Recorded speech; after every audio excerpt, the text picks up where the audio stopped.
ნაწარმოები შეიცავს თამბაქოს ნაწარმის, თამბაქოს აქსესუარის ან მოწყობილობის მოხმარებას. ნუ აიძულებთ ბავშვებს ისუნ თქვენ თქვენი კვამლი. მოწევა მავნებელია თქვენი ჯანმრთელობისათვის.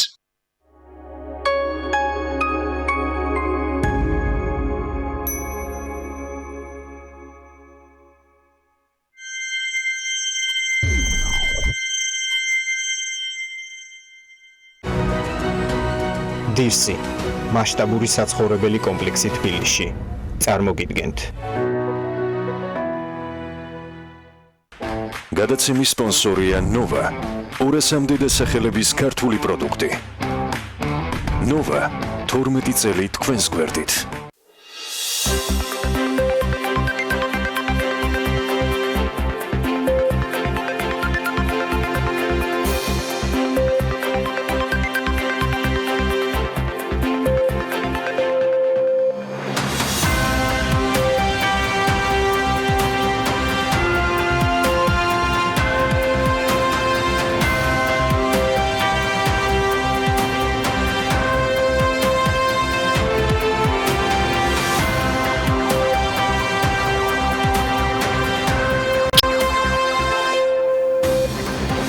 მშვიდობისა საქმიანობას ვიწყებთ ტელეპირებზე ბიზნეს მედია საქართველოს გუნდის წევრებთან ერთად.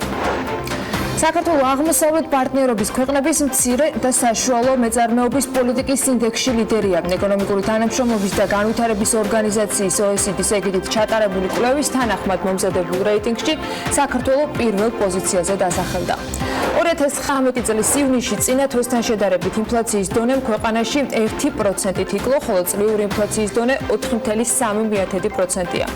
2019 წლის იანვარ-ივნისის პერიოდში ტურისტული ვიზიტების რაოდენობა 2.127.142 შეადგინა და ეს 193.368 მეტია 2018 წლის იმავე პერიოდის მაჩვენებელს თუ შევადარებთ, ანუ 10%-ით გაზრდილი მაჩვენებელი.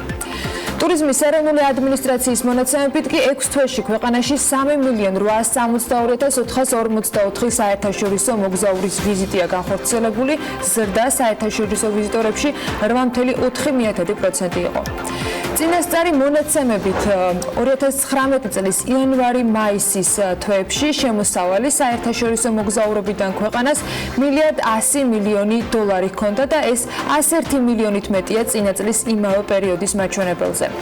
თურქული ავიაკომპანია Pegasus Airlines-ი სტამბულიდან ბათუმის მიმართულებით იწყებს ფრენებს. თბილისისა და ბათუმის აეროპორტების ოპერატორი კომპანია TAV Georgia's გენერალური მენეჯერის მოადგილე თეა ზაქარაძე განმარტავს, რომ ავიაკომპანია სტამბოლის საბიჰა გოგჩენის საერთაშორისო აეროპორტიდან იფრენს ბათუმის მიმართულებით კვირაში 4-ჯერ. თურქული ავიაკომპანია Atlas Global კი ერთწლიანი პაუზის შემდეგ ქართულ ავიაბაზარს უბრუნდება. ავიაკომპანია სტამბოლი-თბილისი-სტამბოლის მიმართულებაზე რეგულარულ ავიარეისების შესრულებას 16 ივლისიდან შეუდგება და კვირაში 7-ჯერ განახორციელებს ფრენებს. 2019 წლის პირველ ნახევარში საქართველოსთან მსოფლიოს 44 ქვეყანაში 40.9 მილიონამდე ბოთლი ღვინოა ექსპორტირებული, რაც 2018 წლის იმავე პერიოდს თუ შევადარებთ, 6%-იანი მატებაა. ექსპორტირებული ღვინის ღირებულება $98 მილიონ აჭარბებს, რაც 2018 წლის იმავე პერიოდის მონაცემზე 9%-ით მეტია. საექსპორტო ღვინოებზე ადგილწარმოშობის ღვინოები და ყველაზე მაღალი მოთხოვნა ქინძმარაულზე მოდიოდა.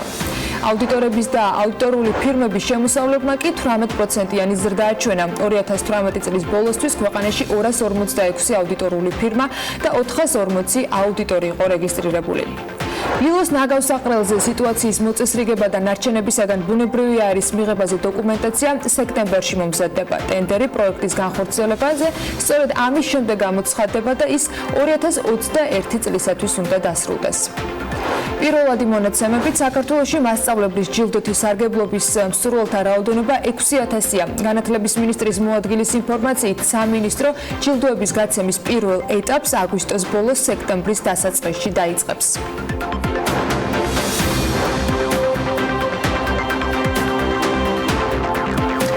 მშვიდობისა, მოდი ხუთშაბათდილა კარგი ამბები დავიწყოთ. საქართველოს აღმოსავლეთ პარტნიორობის ქვეყნების მცირე და საშუალო მეწარმეობის პოლიტიკის ინდექსში ლიდერის პოზიცია დაიკავა. ეკონომიკური თანამშრომლობისა და განვითარების ორგანიზაციის ეგიდით ჩატარებული კვლევის თანახმად ამ რეიტინგში პირველი პოზიცია გვაქვს და ეკონომიკის სამინისტრო აღნიშნავს, რომ 12 ინდიკატორიდან 9 ინდიკატორში საუკეთესო შეფასება დავიმსახურეთ. 2018 წლის რეიტინგთან შედარებით ქვეყნის შეფასება და სარეიტინგო ქულა 11 ინდიკატორშია გაუმჯობესებული. ლიდერია რეიტინგის შემდეგ 9 კატეგორიებში, მაგალითად, მარეგულირებელი გარემო, სამეწარმეო გარემო, დამხმარე სერვისები მცირე და საშუალო საწარმოებისათვის და სტარტაპებისათვის, სახელმწიფო შესყიდვები, ფინანსებზე ხელმისაწვდომობა, სტანდარტები და ტექნიკური რეგულაციები, სამეწარმეო უნარები, ინოვაციები, მცირე და საშუალო საწარმოების ინტერნაციონალიზაცია. მცირე ბიზნესის მხარდაჭერა არის ჩვენი პრიორიტეტი და ძალიან სასიხარულოა, რომ ამის აღიარება კიდევ ერთხელ მოხდა საერთაშორისო დონეზე და OECD-მ კიდევ ერთხელ თქვა, რომ საქართველოს არის ლიდერი მცირე ბიზნესისთვის ხელსაყრელი გარემოს შექმნის მიმართულებით. ასევე ძალიან დიდი მადლობა ევროკავშირის, იმიტომ რომ მათი პროგრამების დახმარებით მათ შორის ხდება მხარდაჭერა მცირე და საშუალო ბიზნესის და ჩვენ გავაგრძელებთ პოლიტიკას ამ მიმართულებით. მათ შორის არა, უფრო დიდწილად, როცა ლიდერები ვართ, ეს ძალიან კარგია. მინისტრის მხრიდან ამაზე ხაზგასმაც ბუნებრივია ალბათ, მაგრამ მოდი ვაღიაროთ, რომ უკეთესი, როგორც თავად ამბობენ ხოლმე, მთავრობაში ინკლუზიური შედეგები გვჭირდება და არა არსებული ხაზის შენარჩუნებაზე, არამედ გაუმჯობესებაზე ორიენტირი. მაქსიმალური მოვთხოვთ თავსაც და ქვეყანასაც, რომელიც გვინდა, რომ უბრალოდ უკეთესი იყოს.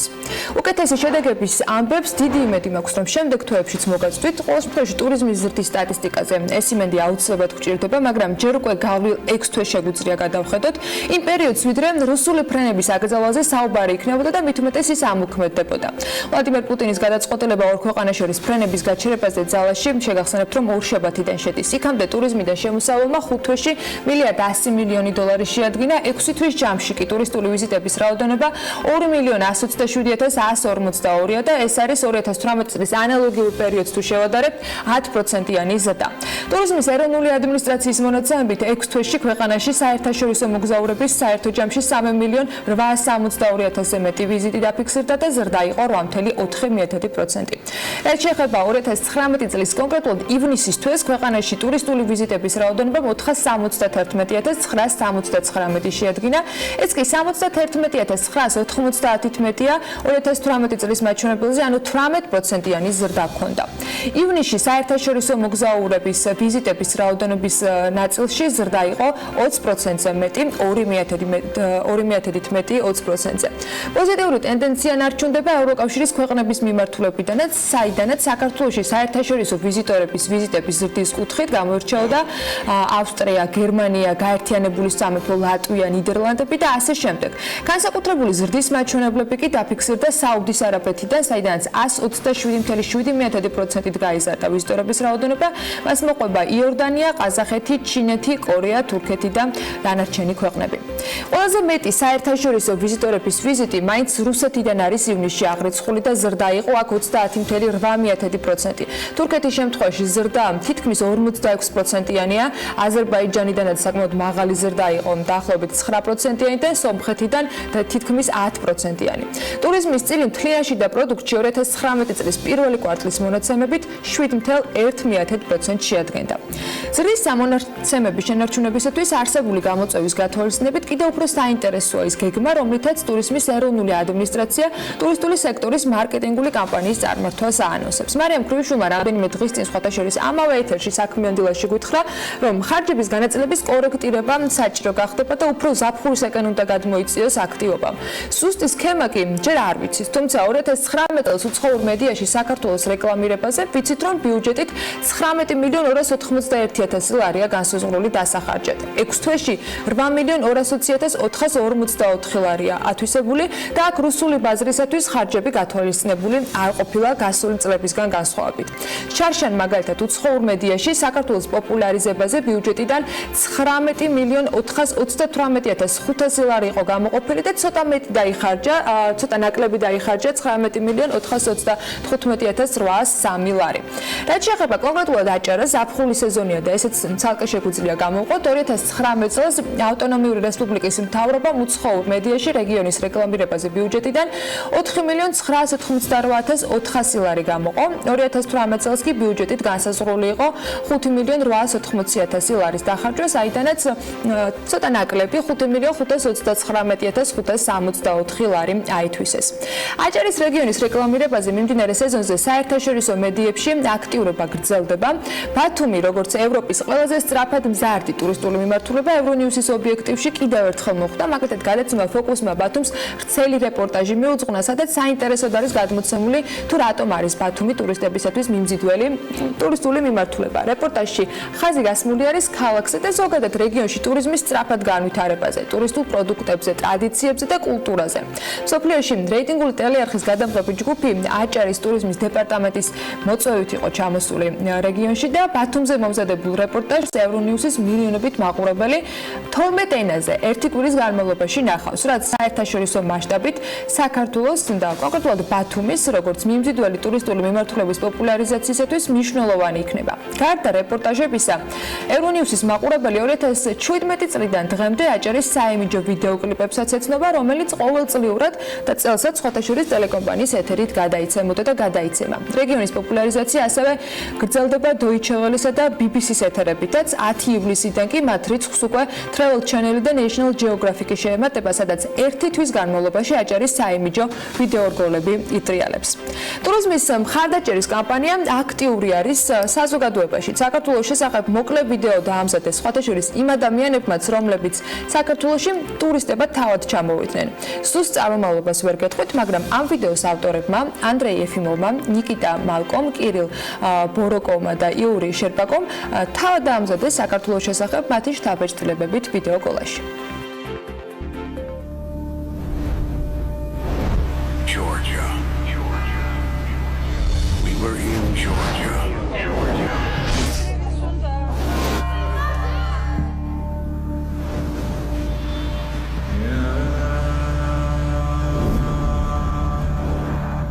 Get this land.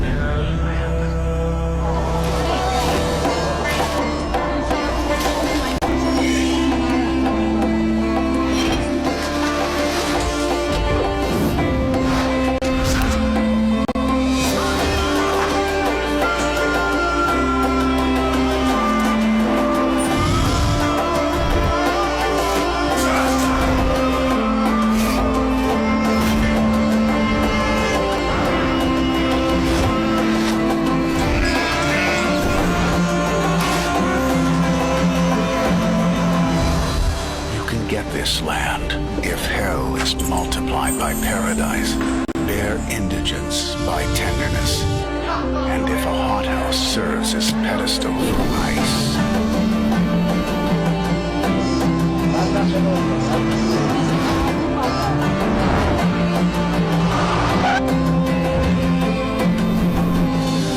And then you'll know what subtle doses of success and labor, duty, mountain air make the right mixture with the earth and sky for man to be the way we found him there. სილამაზესაც დანახვა სჭირდება და სხვისი სოლიდარობის ჟესტსაც დაფასება.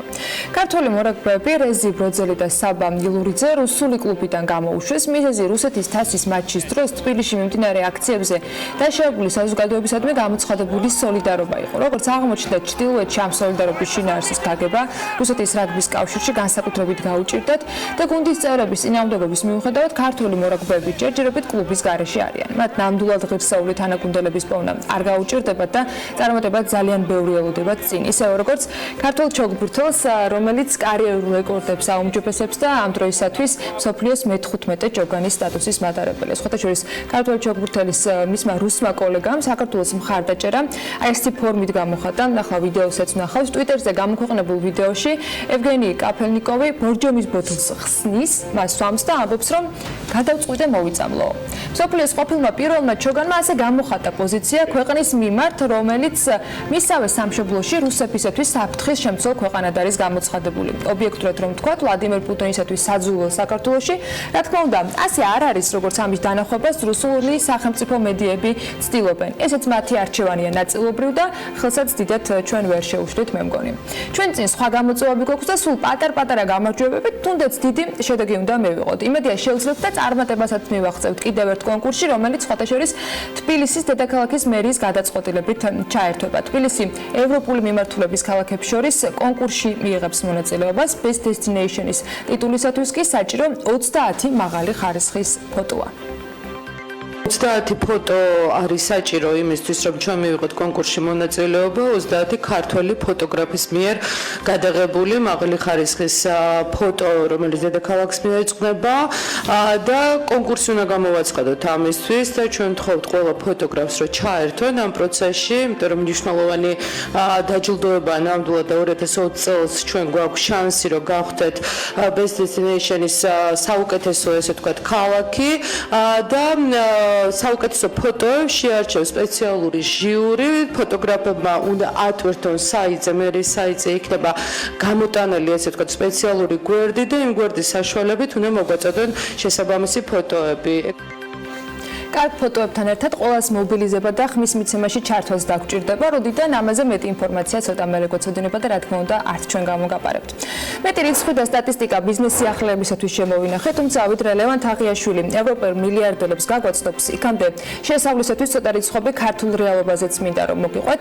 შემოსავლების სამსახურიდან ბიზნეს პრეს ნიუსის მიერ გამოთხოვილი სტატისტიკით საქართველოს მოსახლეობის მხოლოდ 34.4% და დასაქმებული მოსახლეობიდან 75.6% არის დეკლარირებული შემოსავლით რეგისტრირებული. კერძოდ 2018 წლის მონაცემებით გადამხდელთა რაოდენობა ქვეყანაში იყო 1.280.427 ადამიანი, მაშინ როცა 2019 წლის 1 იანვრის მდგომარეობით საქართველოს მოსახლეობის რიცხოვნობა 3.723.500 ადამიანს შეადგენდა. იმ მოქალაქეთა 21.4%, რომელთაც დეკლარირებული შემოსავალი უფიქსირდებათ, 1200 ლარამდე შემოსავალს იღებენ. ამასთან 90,000 ლარზე მეტი და 100,000 ლარზე ნაკლები ან ტოლი შემოსავალი აქვს ქვეყანაში მთლიანად 2433 ადამიანს და 100,000 ლარზე მეტი 11,978 ადამიანს. ასეთი არის რეალობა დღეს საქართველოში, ასეთი შემოსავლების მქონე ამ რაოდენობის მოსახლეობა გვყავს. ახლა ევროპას უნდა გადავხედოთ და ბევრად მეტი შემოსავლის მქონე ადამიანებს Bloomberg-მა მილიარდერების ინდექსის იმ წევრების ქონება დათვალა, რომლის აქტივებიც ბოლო 6 თვეში ყველაზე სწრაფად გაიზარდა. მასში კონკრეტულ ბიზნესებთან ერთად ქვეყნებიც მოხვდნენ. უკაცრავად, რომლის მდიდარი ადამიანებიც სწრაფად გამდიდრდნენ დანარჩენს ლევანი გვეტყვის. ლევან დილამშვიდობისა. დილამშვიდობისა, ანა, მივსალმებით ჩვენს მაყურებელს. 2019 წლის პირველი 6 თვე საფრანგეთისთვის საკმაოდ ხმაურიანი და დაძაბული გამოდგა, რადგან ყველას გვახსოვს ფართომასშტაბიანი დემონსტრაციები და აქციები, როდესაც მოქალაქეები გაზრდილ ფასებს აპროტესტებდნენ. თუმცა რადიკალურად განსხვავებული მდგომარეობა ჰქონდათ საფრანგეთის მოსახლეობის ყველაზე მდიდარ ფენას, რადგან ბოლო 6 თვის განმავლობაში მათი ქონება მსოფლიოში ყველაზე სწრაფად გაიზარდა. 14 ფრანგმა ბიზნესმენმა, რომლებიც Bloomberg-ის მილიარდერების ინდექსის 500 წევრში შედიან, ჯამში ქონება 78 მილიარდი დოლარით გაზარდეს, რაც 35%-იანი მატებაა. ეს ორჯერ უფრო მეტია, ვიდრე ჩინელი მილიარდერების ნამატი ბოლო 6 თვის განმავლობაში. მათი ზრდა Bloomberg-ის მიხედვით 17% იყო, ამერიკელების კი მხოლოდ 15%. რაც შეეხება სხვა ქვეყნებს, მათი ყველაზე მდიდარი მოქალაქეების ქონების ზრდა ასე გამოიყურებოდა: დანია 23.7%, იაპონია 24.2%, სინგაპური 30.6%, ტაილანდელების ქონება 32.7%-ით გაიზარდა, ხოლო ფრანგების, როგორც უკვე გითხარით, 34.6%-ით. აღსანიშნავია, რომ 5-დან 2 სახელმწიფო ევროპის კონტინენტს ეკუთვნის, დანარჩენი 3 კი აზიას, ასე რომ ეს ორი კონტინენტი ნამდვილად ლიდერია ამ კომპონენტში. თუმცა ეს მონაცემები ეკუთვნის კონტინენტებს, რაც შეეხება თავად მილიარდერებს, ყველანაირი რეკორდი ნიგერიელმა მილიარდერმა მოხსნა, რომლის ქონებაც ამ წელს 60%-ით გაიზარდა და ჯამში 16 მილიარდ 800 მილიონი შეადგინა. ეს ბიზნესმენი ალიკო დანკო დანგოტეა, რომელიც ცხადი აფრიკის უმდიდრესი ადამიანია. მისი შემოსავლის ძირითადი წყარო ცემენტის ბიზნესია. მან დანგოტე ცემენტი 80-იან წლებში ნიგერიაში დააფუძნა და დღეს ის ამ პროდუქტის უმსხვილესი მიმწოდებელია მთელს აფრიკაში. რაც შეეხება ფრანგ მილიარდერებს, ბერნარდ არნოსა და ფრანსუა პინოს ქონება ჯამში 53 მილიარდი დოლარით გაიზარდა მხოლოდ პირველ 6 თვეში. ბერნარდ არნოს აქტივებმა კი ჯამში 103 მილიარდი დოლარი შეადგინა და პლანეტაზე მესამე ადამიანი გახდა ჯეფ ბეზოსისა და ბილ გეიტსის შემდეგ, რომელიც ქონებაც 100 მილიარდ დოლარს გაცდა. თავად ბიზნესმენის კუთვნილი ლუი ვიტონის აქციების ფასი კი 45%-ით გაიზარდა ამ წელს, რაც როგორც ბლუმბერგი წერს, ფრანგული საფონდო ბირჟისთვის მეორე ყველაზე კარგი პერფორმანსია მთელს ისტორიაში. ცხადია, დიდი მატება სხვა ბიზნესმენების ქონებასაც ჰქონდა, მისი სრული სიის ნახვა კი ბლუმბერგზე შეგეძლებათ, სადაც მთლიანი სია არის მოცემული. მადლობა ლევან, როგორ გახდნენ ეს ადამიანები, მილიარდერები, ყოველს თავისი და განსხვავებული ისტორია აქვს და ეს ცალკე თემა არის. მაგრამ ახლა უნდა მოგიყვეთ ამბავი, რომელიც შესაძლოა არის ბევრისთვის ახალგაზრდობის გასახსენებელი, ან ბავშვობის გასახსენებელი აღმოჩნდეს. გაზეთის ჩასადებ ფლერს Sony Walkman-ს 1 ივლისს 40 წელი შეუსრულდა. შეიძლება ითქვას, რომ ეს მოწყობილობა იყო ერთ-ერთი პირველი, რომელმაც მელომანებს საშუალება მისცა მუსიკა მათთვის სასურველ დროს ნებისმიერ გარემოში მოესმინათ. Sony Walkman-მა მუსიკალურ ინდუსტრიაში ბევრი რამ შეცვალა, რის შესვლასაც მანამდე არაერთხელ ცდილობდნენ და მოდით თვალი გადავალოთ ისტორიას იმის შესახებ, თუ როგორ იცვლებოდა მუსიკის მოსმენის საშუალებები წლიდან წლამდე. ამ ყველაფერზე კი ანო გაჯოხაძე მისურდა.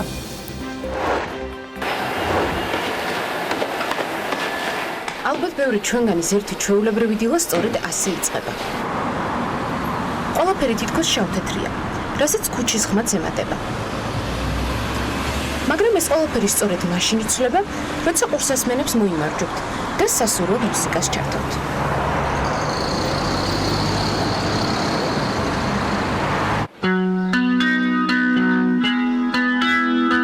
მუსიკა შეიძლება ითქვას, ჩვენს ბეტონის შენობებს აფერადებს. ამის შემდეგ კი დილა პოზიტიურად იცვლება. დღეს ეს ყველაფერი ძალიან მარტივად გვეჩვენება, მაგრამ მოდით დავიწყოთ თავიდან. როცა კაცობრიობას სასურველი მუსიკის მოსმენა სასურველ ადგილზე შეუძლებელად მიაჩნდა.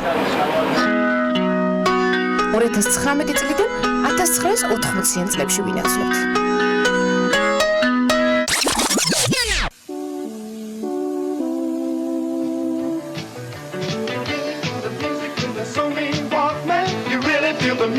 ათასცხრაასოთხმოციანი წლების სწორედ ის დროა, როცა იაპონური მუსიკალური მოწყობილობა Sony Walkman-ი ამერიკის შეერთებული შტატების ბაზარზე გამოჩნდა. გავრცელებული ინფორმაციით Walkman-ის შექმნის იდეა საოპერო მუსიკას და ჟურნალისტებს უკავშირდება. ცოტათი დამამნეველია შეიძლება, მაგრამ ყველაფერი მაშინ დაიწყო, როცა Sony-ს პრეზიდენტი საქმიანი ფრენის დროს საოპერო მუსიკას უსმენდა. ერთხელაც მობეზრდა დიდი მაგნიტოფონის ტარება და თანამშრომლებს ახალი მოწყობილობის დიზაინის შექმნა სთხოვა. მოწყობილობას დინამიკები არ ექნებოდა, მაგრამ მუსიკის ჩაწერა შეძლებდა და რაც მთავარია, ამ ყველაფრის მოსმენა ყურსასმენებით იქნებოდა შესაძლებელი. არც თუ ისე მარტივი დავალების შესრულება კომპანიამ ჟურნალისტებისთვის განკუთვნილი ხმის ჩამწერის Sony Pressman-ის გადაკეთებით დაიწყო. სახელწოდება Walkman-ი თავად Sony-ს პრეზიდენტს არ მოსწონდა. შესაბამისად, საბოლოო სახელწოდების მოსაფიქრებლად იდეის ავტორებს დიდი დრო დასჭირდათ. დისკო ჯოგერი, ანუ ადამიანი, რომელიც თან ქუჩაში მოძრაობს, თან დისკო მუსიკას უსმენს. დიდ ბრიტანეთში მას Stowaways ეძახდნენ, ხოლო შვეიცარიაში Freestyles. მაგრამ საბოლოოდ მაინც მოსიარული ადამიანის იდეამ გაიმარჯვა. ჟურნალ Times თუ დავუჯერავთ, აქედან იწყება Walkman-ის ოქროს ხანაც. რეალობამ შეიძლება ითქვას, რომ მოლოდინებს გადააჭარბა. პირველ თვეს Walkman-ის 5000 ეგზემპლარის გაყიდვა იგეგმებოდა, მაგრამ საბოლოოდ 5 ჯერ მეტი გაიყიდა. 1980 წელს Walkman-ის 199 ამერიკული დოლარი ღირდა. დღევანდელი ღირებულებით 728 ამერიკული დოლარი.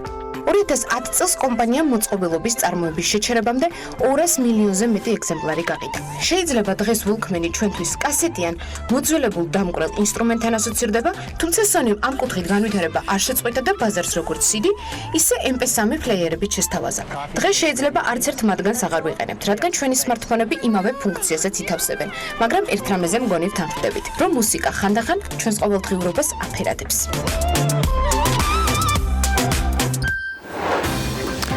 საქართველოში მოქმედი ავტოკომპანიების უმეტესობამ საწვავი გააძვირა, ამის მთავარი მიზეზი კი სავარაუდოდ ლარის გაუფასურება, თუმცა ნავთობპროდუქტების იმპორტიორთა კავშირის მონაცემებით ბოლო პერიოდში საწვავის საერთაშორისო ფასებიც გაზრდილია.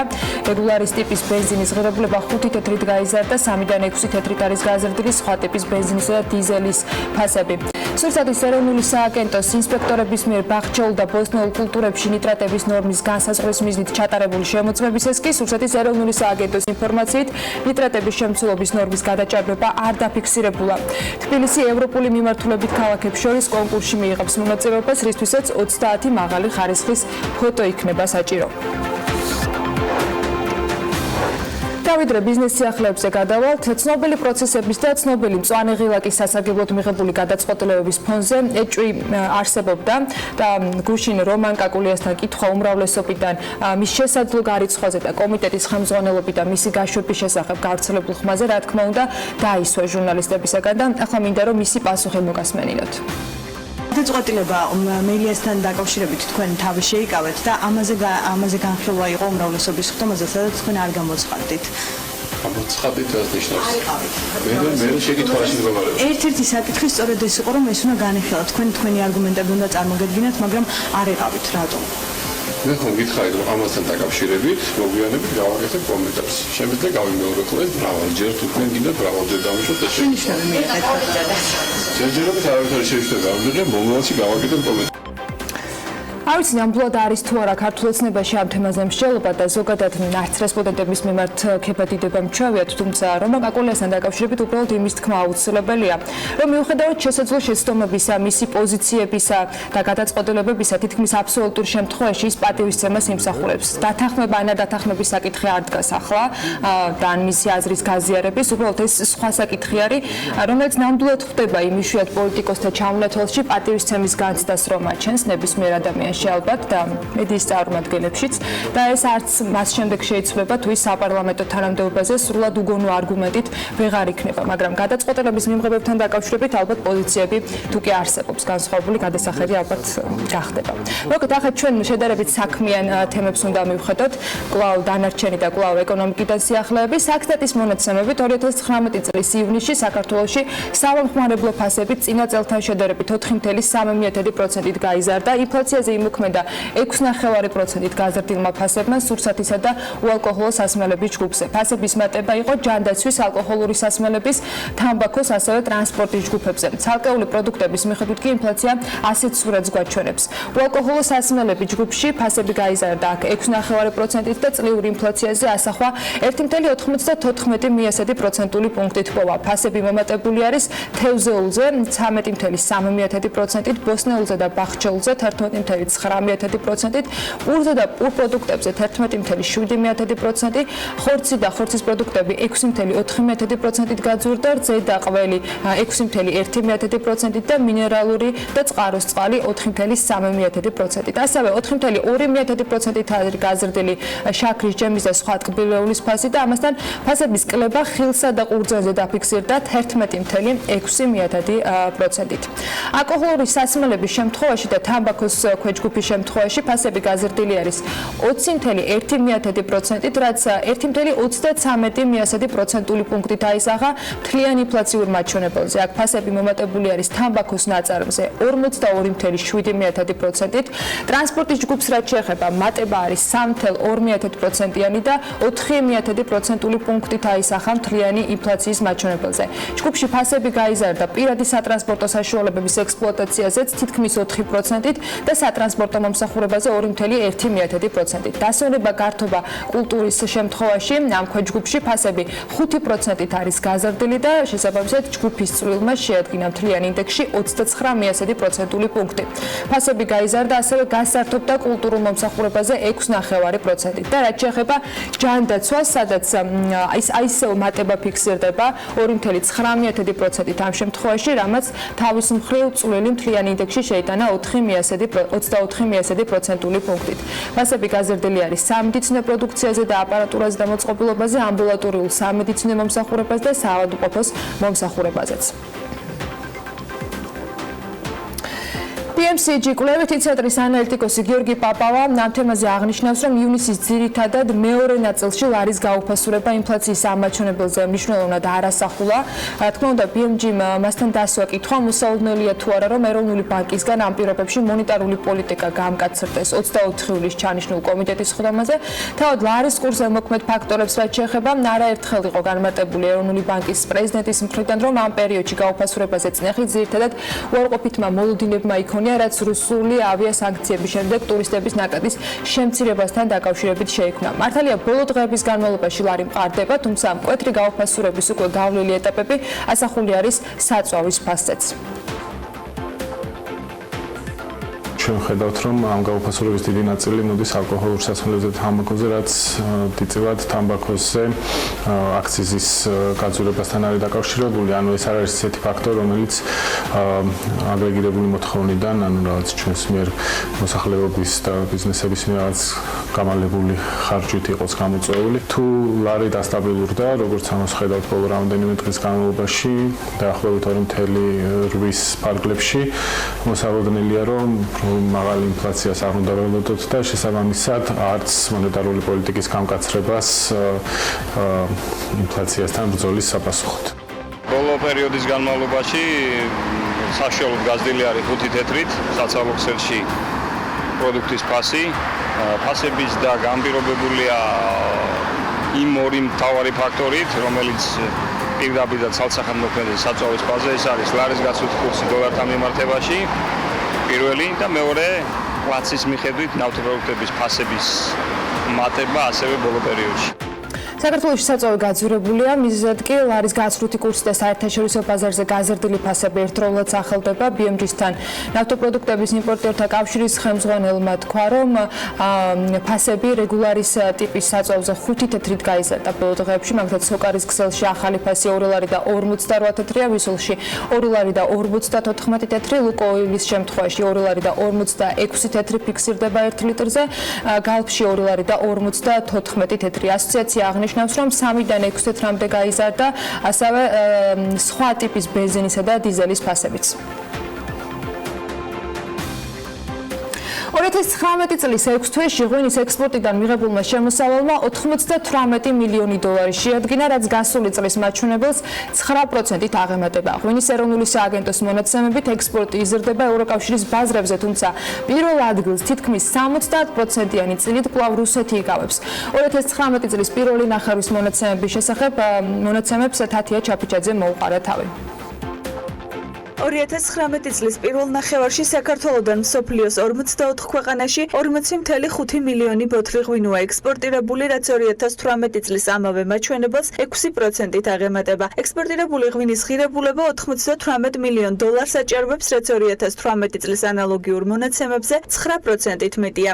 ექსპორტირებული ქვეყნების ხუთაულში პირველ ადგილს 25 მილიონ 600.000-მდე ბოთლი ღვინით რუსეთი იკავებს. მეორე ადგილზეა უკრაინა, რომელსაც ჩინეთი, პოლონეთი და ყაზახეთი მოხვება. 88%-ით მეტი ღვინო გავიდა ამერიკის შეერთებულ შტატებში, სადაც 2019 წლის 6 თვეში ჯამურად 354,874 ბოთლის ექსპორტი განხორციელდა. 19%-ით გაიზარდა რეალიზაცია ჩინეთში, ხოლო პოლონეთში ზრდამ 16% შეადგინა. მნიშვნელოვანი ზრდა ფიქსირდება ასევე ისეთ ქვეყნებში, როგორიცაა საფრანგეთი, ლიეტუვა, მონღოლეთი, ბელარუსი, ისრაელი, კანადა, გერმანია და ესტონეთი. ადგილწარმოშობის დასახელებებიდან ყველაზე დიდი რაოდენობით ექსპორტირებულია ქინძმარაული, მუკუზანი, წინანდალი, ახაშენი და ხვანჭკარა. 6 თვის მონაცემებით სხვადასხვა მოცულობის ღვინის ექსპორტი 229 კომპანიამ განახორციელა, მათგან რუსეთის ბაზარზე ექსპორტს 65 კომპანია ეწევა. ამასთან აღსანიშნავია, რომ მსოფლიოს 18 ქვეყანაში ექსპორტირებულია 12.6 მილიონი ბოთლი ბრენდი, რაც 2018 წლის ანალოგიურ მაჩვენებელს 50%-ით აღემატება. ბრენდის ექსპორტით მიღებულმა შემოსავლებმა 27.4 მილიონი ამერიკული დოლარი შეადგინა. რაც შეეხება ჭაჭის ექსპორტს, ბოლო მონაცემებით მსოფლიოს 23 ქვეყანაში ექსპორტირებულია 238,000 ბოთლი ჭაჭა. ექსპორტის ზრდამ 34% შეადგინა.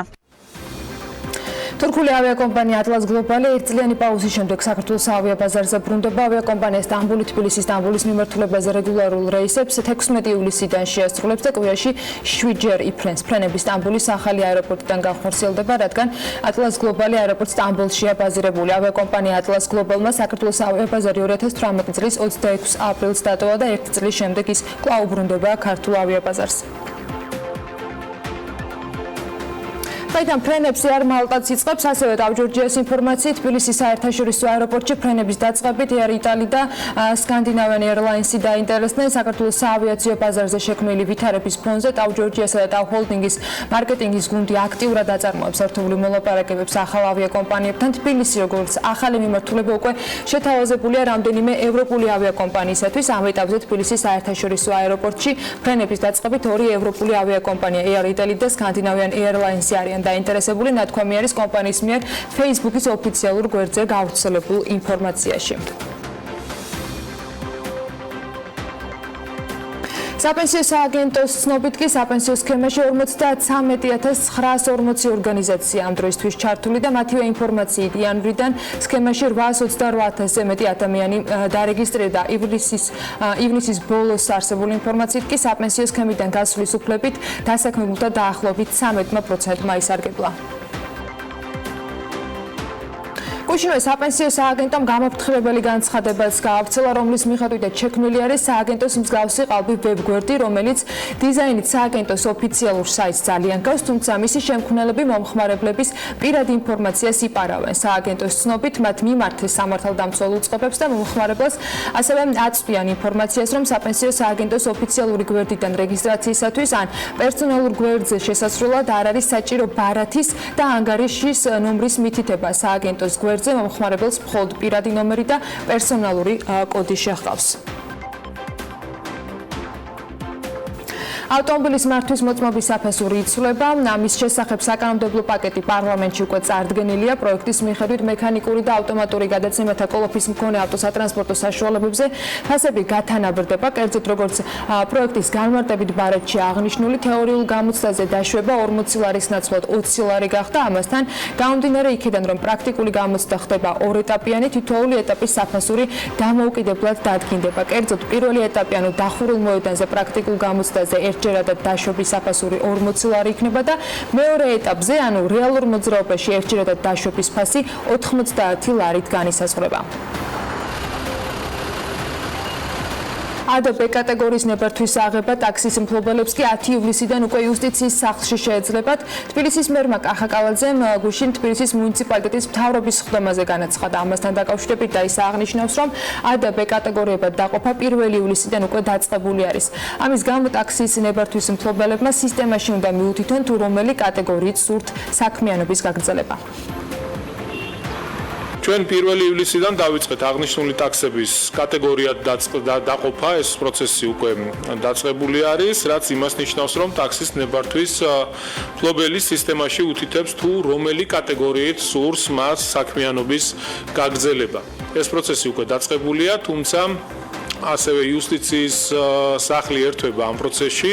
მე ძალიან დიდი მადლობა მინდა გადაუხადო იუსტიციის მინის თანამშრომლობისთვის, თანადგომისთვის და 10 ივლისიდან ასევე იუსტიციის სახლში გამოყოფილი იქნება სპეციალური სივრცე, სადაც ტაქსის მძღოლებს ექნებათ შესაძლებლობა მიმართონ და ისარგებლონ სპეციალური მომსახურებით. დედაქალაქის მთავრობამ პარკირების წესში შეიტანა ცვლილებები, რომელიც მწვანე ტრანსპორტის სტიმულირებას ისახავს მიზნად. პარკირების წესს ემატება პუნქტი, რომელიც ელექტროველოსიპედების, მოპედებისა და ელექტროძრავიანი სხვა მსგავსი ტრანსპორტისათვის პარკირების ადგილების სამეწარმეო საქმიანობის მიზნით სარგებლობის უფლების გაცემას გულისხმობს. ახალი ნორმა თბილისში მწვანე ტრანსპორტის გაქირავების პუნქტების, მათ შორის ქარ-შეარინგის პრინციპით მოქმედი ცენტრების შექმნისთვის ერთ-ერთი წინაპირობა იქნება. ეს კი გააუმჯობესებს ქვეითთა გადაადგილების დინამიკას და კომფორტს. თბილისის მერია პარკირების წესში ცვლილებების დასამტკიცებლად საკრებულოს გადაუგზავნის პროექტს. ნახოთ რო არის უკვე რომ ამინდის პროგნოზს გავუცდეთ, გარემოს ეროვნული სააგენტო კი ტრადიციულად ყველაზე სანდო ცნობებს გვაწვდის. მათივე ინფორმაციით ამინდი საქართველოში დღეს განპირობებული იქნება შავი ზღვის ჩრდილო-დასავლეთიდან მოქმედი შედარებით ცივი ჰაერის მასების და სამხრეთიდან გავრცელებული ცხელი ჰაერის მასების ურთიერთქმედებით. მოსაუდნელია დრო გამოშვებით ღრუბლიანობის მომატებაც. დღეს მეორე ნახევრიდან ზოგან ხანმოკლე წვიმა და ელჭექი იქნება და იქროლებს დასავლეთის მიმართულების ქარი. სოხუმში და ქობულეთში 26 გრადუსი დაფიქსირდება, ბათუმში 25, 28 გრადუსი იქნება ქუთაისსა და ზუგდიდში, ანაკლიაში მაქსიმუმ 26 გრადუსი დაფიქსირდება, ოზურგეთში 29 გრადუსია ნავარაუდები, ონში 28, გორსა და ცხინვალში 32, მარნეულში 27 და რუსთავში 36 გრადუსი. ახალციხესა და ბორჯომში დღის მეორე ნახევრიდან შესაძლოა ხანმოკლე წვიმა იყოს და ელჭექი და მაქსიმალური ტემპერატურა 30 გრადუსი დაფიქსირდება. ბაკურიანში 25 გრადუსი არის ნავარაუდები და დღის მეორე ნახევარში აქაც შესაძლოა იწვიმოს. ახალქალაქში 25 გრადუსი იქნება, სტეფანწმინდაში 23 და თელავში 36 გრადუსს მიაღწევს ტემპერატურა. რაც შეეხება დედაქალაქს, თბილისში დრო გამოშვებით ღრუბლიანობის მომატებას ველოდებით, დღის მეორე ნახევრიდან შესაძლოა იყოს ხანმოკლე წვიმა და ელჭექი, იქროლებს დასავლეთის მიმართულების ქარი და ჰაერის მაქსიმალური ტემპერატურა 35 გრადუსი იქნება. ასეთი 4 ივლისი გველოდება წინ მთელი საქართველოს მასშტაბით და ვიდრე ახლა რეკლამაზე გავალთ და ჩვენს სტუმრებს დაველოდებით, კახეთის ხმის ვიდეო კოლაჟების სერია უნდა დავიწყოთ. მიმდინარე კვირაში დღეს ჩვენი პარტნიორების პირველ ვიდეო ისტორიას გაჩვენებთ თუშპა და აბულიძეზე, რომელმაც გუდის ყველის წარმოების ტრადიცია აღადგინა.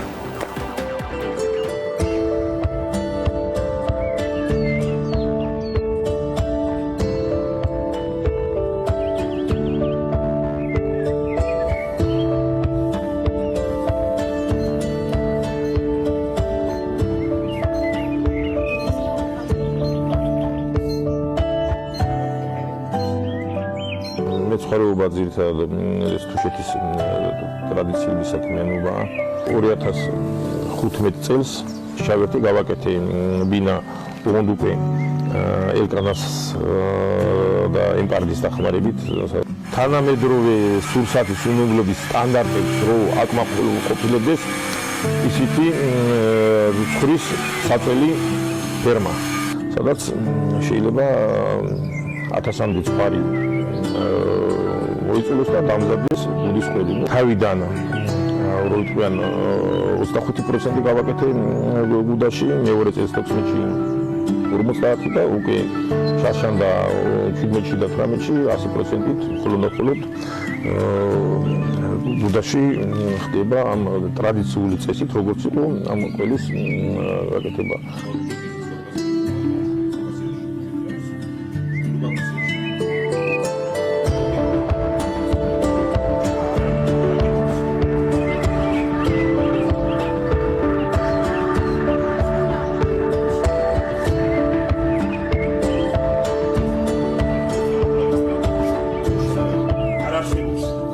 ხოიციც გადის კეთილ ამერიკის შეერთებულ შტატებში ფეში 500 კილოგრამი მესველი და ადგილობრივი აზრიდანაც არის მოთხოვნა, როგორც აი ეს ტრადიციული გუდაში დავარგებული ფელი. დავიწყე 3 ტონიდან 3 ტონა, მე 4 ტონაზე ავედი მეორე წელს, წლევანდელ წელს 18-ში უკვე 8 ტონა გუდის ყველი ვაწარმოეთ და 10 ტონამდე ფიქრობ ასვლას.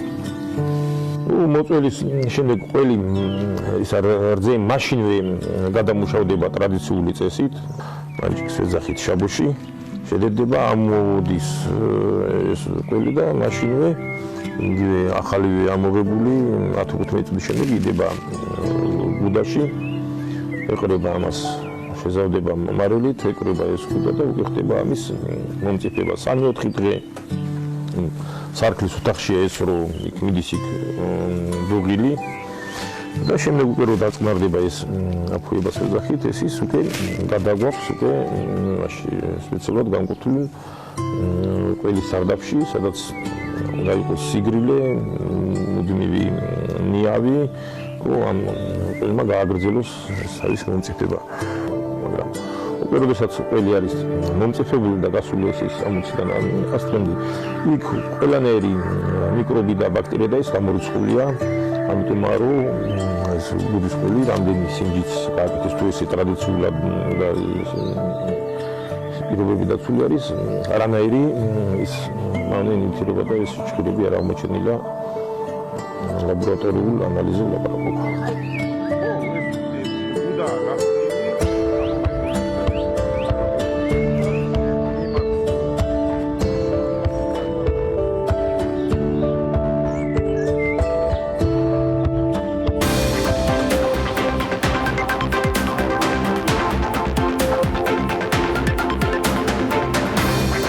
გადაცემის სპონსორია Nova, 200-მდე დასახელების ქართული პროდუქტი.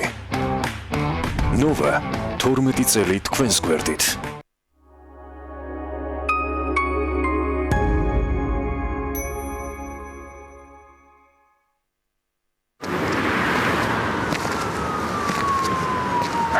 ძალიან მაგარი თამაში. როგი ძალიან შვება.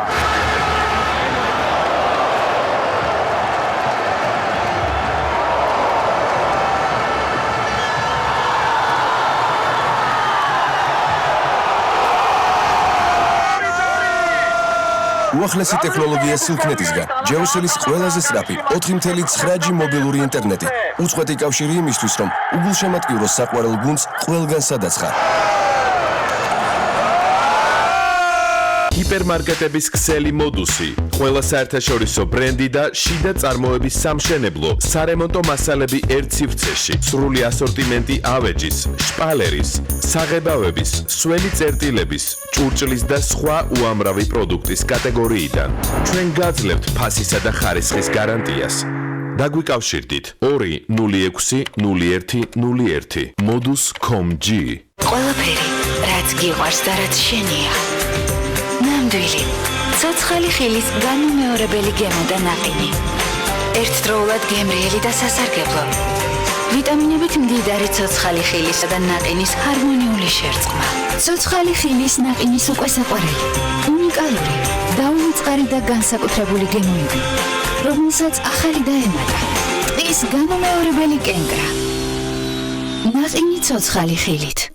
მხოლოდ ბარამბოსგან. აქცია Nova-ში მეტალოგრამიტის და პროფილირებული ფენილის სახურავი ხაოიანი ზედაპირით 9.90-დან, ლამინირებული იატაკი 12.90-დან, კერამიკული ფილა 9.90-დან, სამზარეულო სონკანი 18 ლარიდან, პოლიეთილენის 100 ლიტრიანი ავზი 69 ლარიდან. Nova იყიდე პირველისგან. ეწვიეთ ევროპული ცივილიზაციის საკვანს, მზის, ზღვის და სიყვარულის კუნძულ კრეტას. აქ თქვენ გელით დაუვიწყარი ემოციები, ულამაზესი სანაპიროები და აქტიური ღამის ცხოვრება. გეძლევათ უნიკალური შანსი ერთდღიანი ექსკურსიით მოინახულოთ კუნძული სანტორინი. 64 დედამიწაზე, თეთრი შენობებით, ლურჯი გუმბათებითა და ფირუზის ფერისხმით. დაუვიწყარი 10 დღე კუნძულ კრეტაზე. ყველაზე ხელმისაწვდომ ფასად. პირდაპირი რეისები 17 ივნისიდან თბილისი ჰერაკლიონი, ავიაკომპანია ელინეარით. მუზენიდის ტრეველი, მთელი საბერძნეთი მხოლოდ თქვენთვის. გამართული მანქანა გყავს? ეკოისტი ხარ. ჩაერთე GPI ჰოლდინგის ლოიალობის პროგრამაში. გადმოწერე აპლიკაცია MyGPI და გამოიმუშავე ეკომონეტები ყოველდღიური ეკოქცევით. როგორ გაიჟღერებ სწოულება? დამოკიდებულია მხოლოდ შენზე და ლეისზე. რადგან რამდენი მუსიკალური ჟანრიცა, იმდენი მრავალფეროვანი გემო არსებობს ლეისის. მუსიკა ლეისთან ერთად უფრო გემრიელია.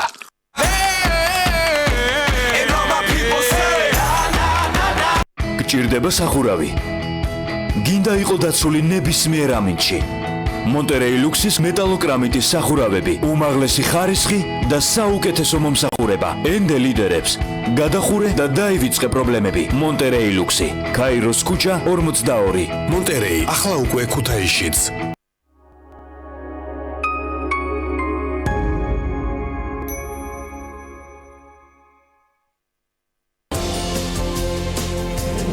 საიდან ამოვიდა ამერიკის მზე? 4 ივლისი ამერიკის დაბადების დღეა. რუბრიკაში ამერიკული ხუთშაბათები მანუჩარ პირველი დაწუნებულ და 20 წლით დამტვერილ სიმღერაზე მოგვითხრობს.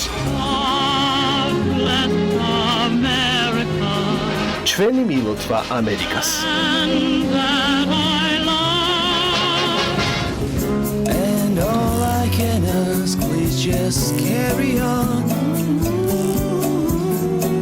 მუსიკოსები, რომლებიც წერენ სიმღერებსაც და წიგნსაც, ჯგუფი Soft Eject-ი მსმენელთან შესახვედრად არა მარტო მუსიკალური ნაწარმოებებით ემზადება. რას მოისმენს მაყურებელი კონცერტზე და რას წაიკითხავს წიგნში სახელწოდებით მაწანწალა.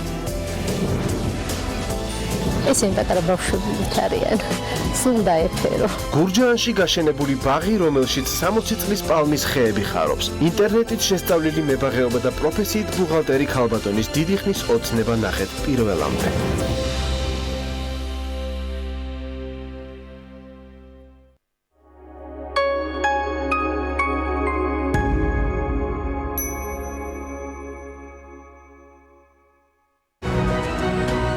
დირსი მასშტაბური საცხოვრებელი კომპლექსი თბილისში. წარმოგიდგენთ. გადაცემის სპონსორია ნოვა. 200-მდე დასახელების ქართული პროდუქტი. ნოვა 12 წელი თქვენს გვერდით.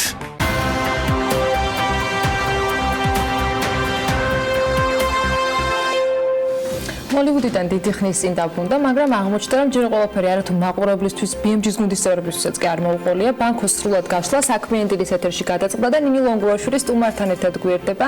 ნინი ეთერშიც გვეტყვის, რომ ნამდვილად შესაშური მოგზაურობა იყო, სატელევიზიო ამბები ჩთამბეჭდავი და მიუხედავად იმისა, რომ ამერიკული ვიზიტის ამბები ფრაგმენტულად მოყოლილი აქვს, მოდი ახლა უფრო ცლად და სრულად მოვისმინოთ ჰოლივუდური ამბები. ნინი დილამშვიდობის და მივესალმები ჩვენს სტუმარს. დილამშვიდობის ანა, მივესალმები მე ჩვენ მაყურებელს. ნიკოლოზ ხმასურიძე უკვე მოგვერდა, თუმცა მანამდე დღეს მე შევესწრები ის ერთი კვირა შევაჯამე, რომელიც ჰოლივუდში გავატარეთ. მოსაყოლი ცხადი არის ბევრია და მაყურებელს ახლა იმ ამბავს მოუყვებით თუ რა მიზნითაც ვეწვიეთ ჰოლივუდს. ამბავი მდგომარეობს იმაში, რომ ფილმი საქართველოს მეშვეობით ჩვენმა ქვეყანამ ისტორიული ნაბიჯი გადადგა კინოსამყაროში და საქართველოს პირდაპირ პავილიონით Warner Brothers სტუდიოს ტერიტორიაზე შეიჭრა.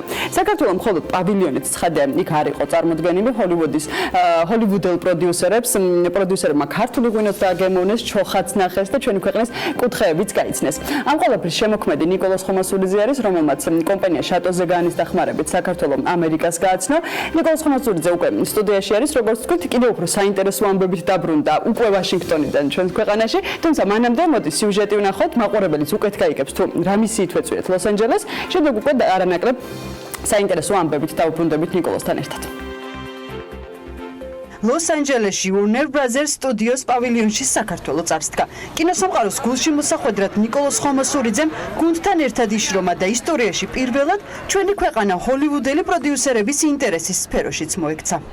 ჩვენი კომპანია ფილმი საქართველო არის ამ ღონისძიების ერთ-ერთი მონაწილე, სპონსორი და წარმდგენი როგორც ჩვენი ქვეყნის, ასევე ჩვენი კომპანიის და ჩვენი თავის. ორდღიან კონფერენციაზე, რომელიც ამერიკის პროდიუსერთა გილდიის ორგანიზებით ჩატარდა, საქართველოს საკუთარი პავილიონით წარსდგა. ყველა ის დეტალი, რომელიც საქართველოს კულტურას წარმოადგენს, ამერიკამ უკვე გაიცნო.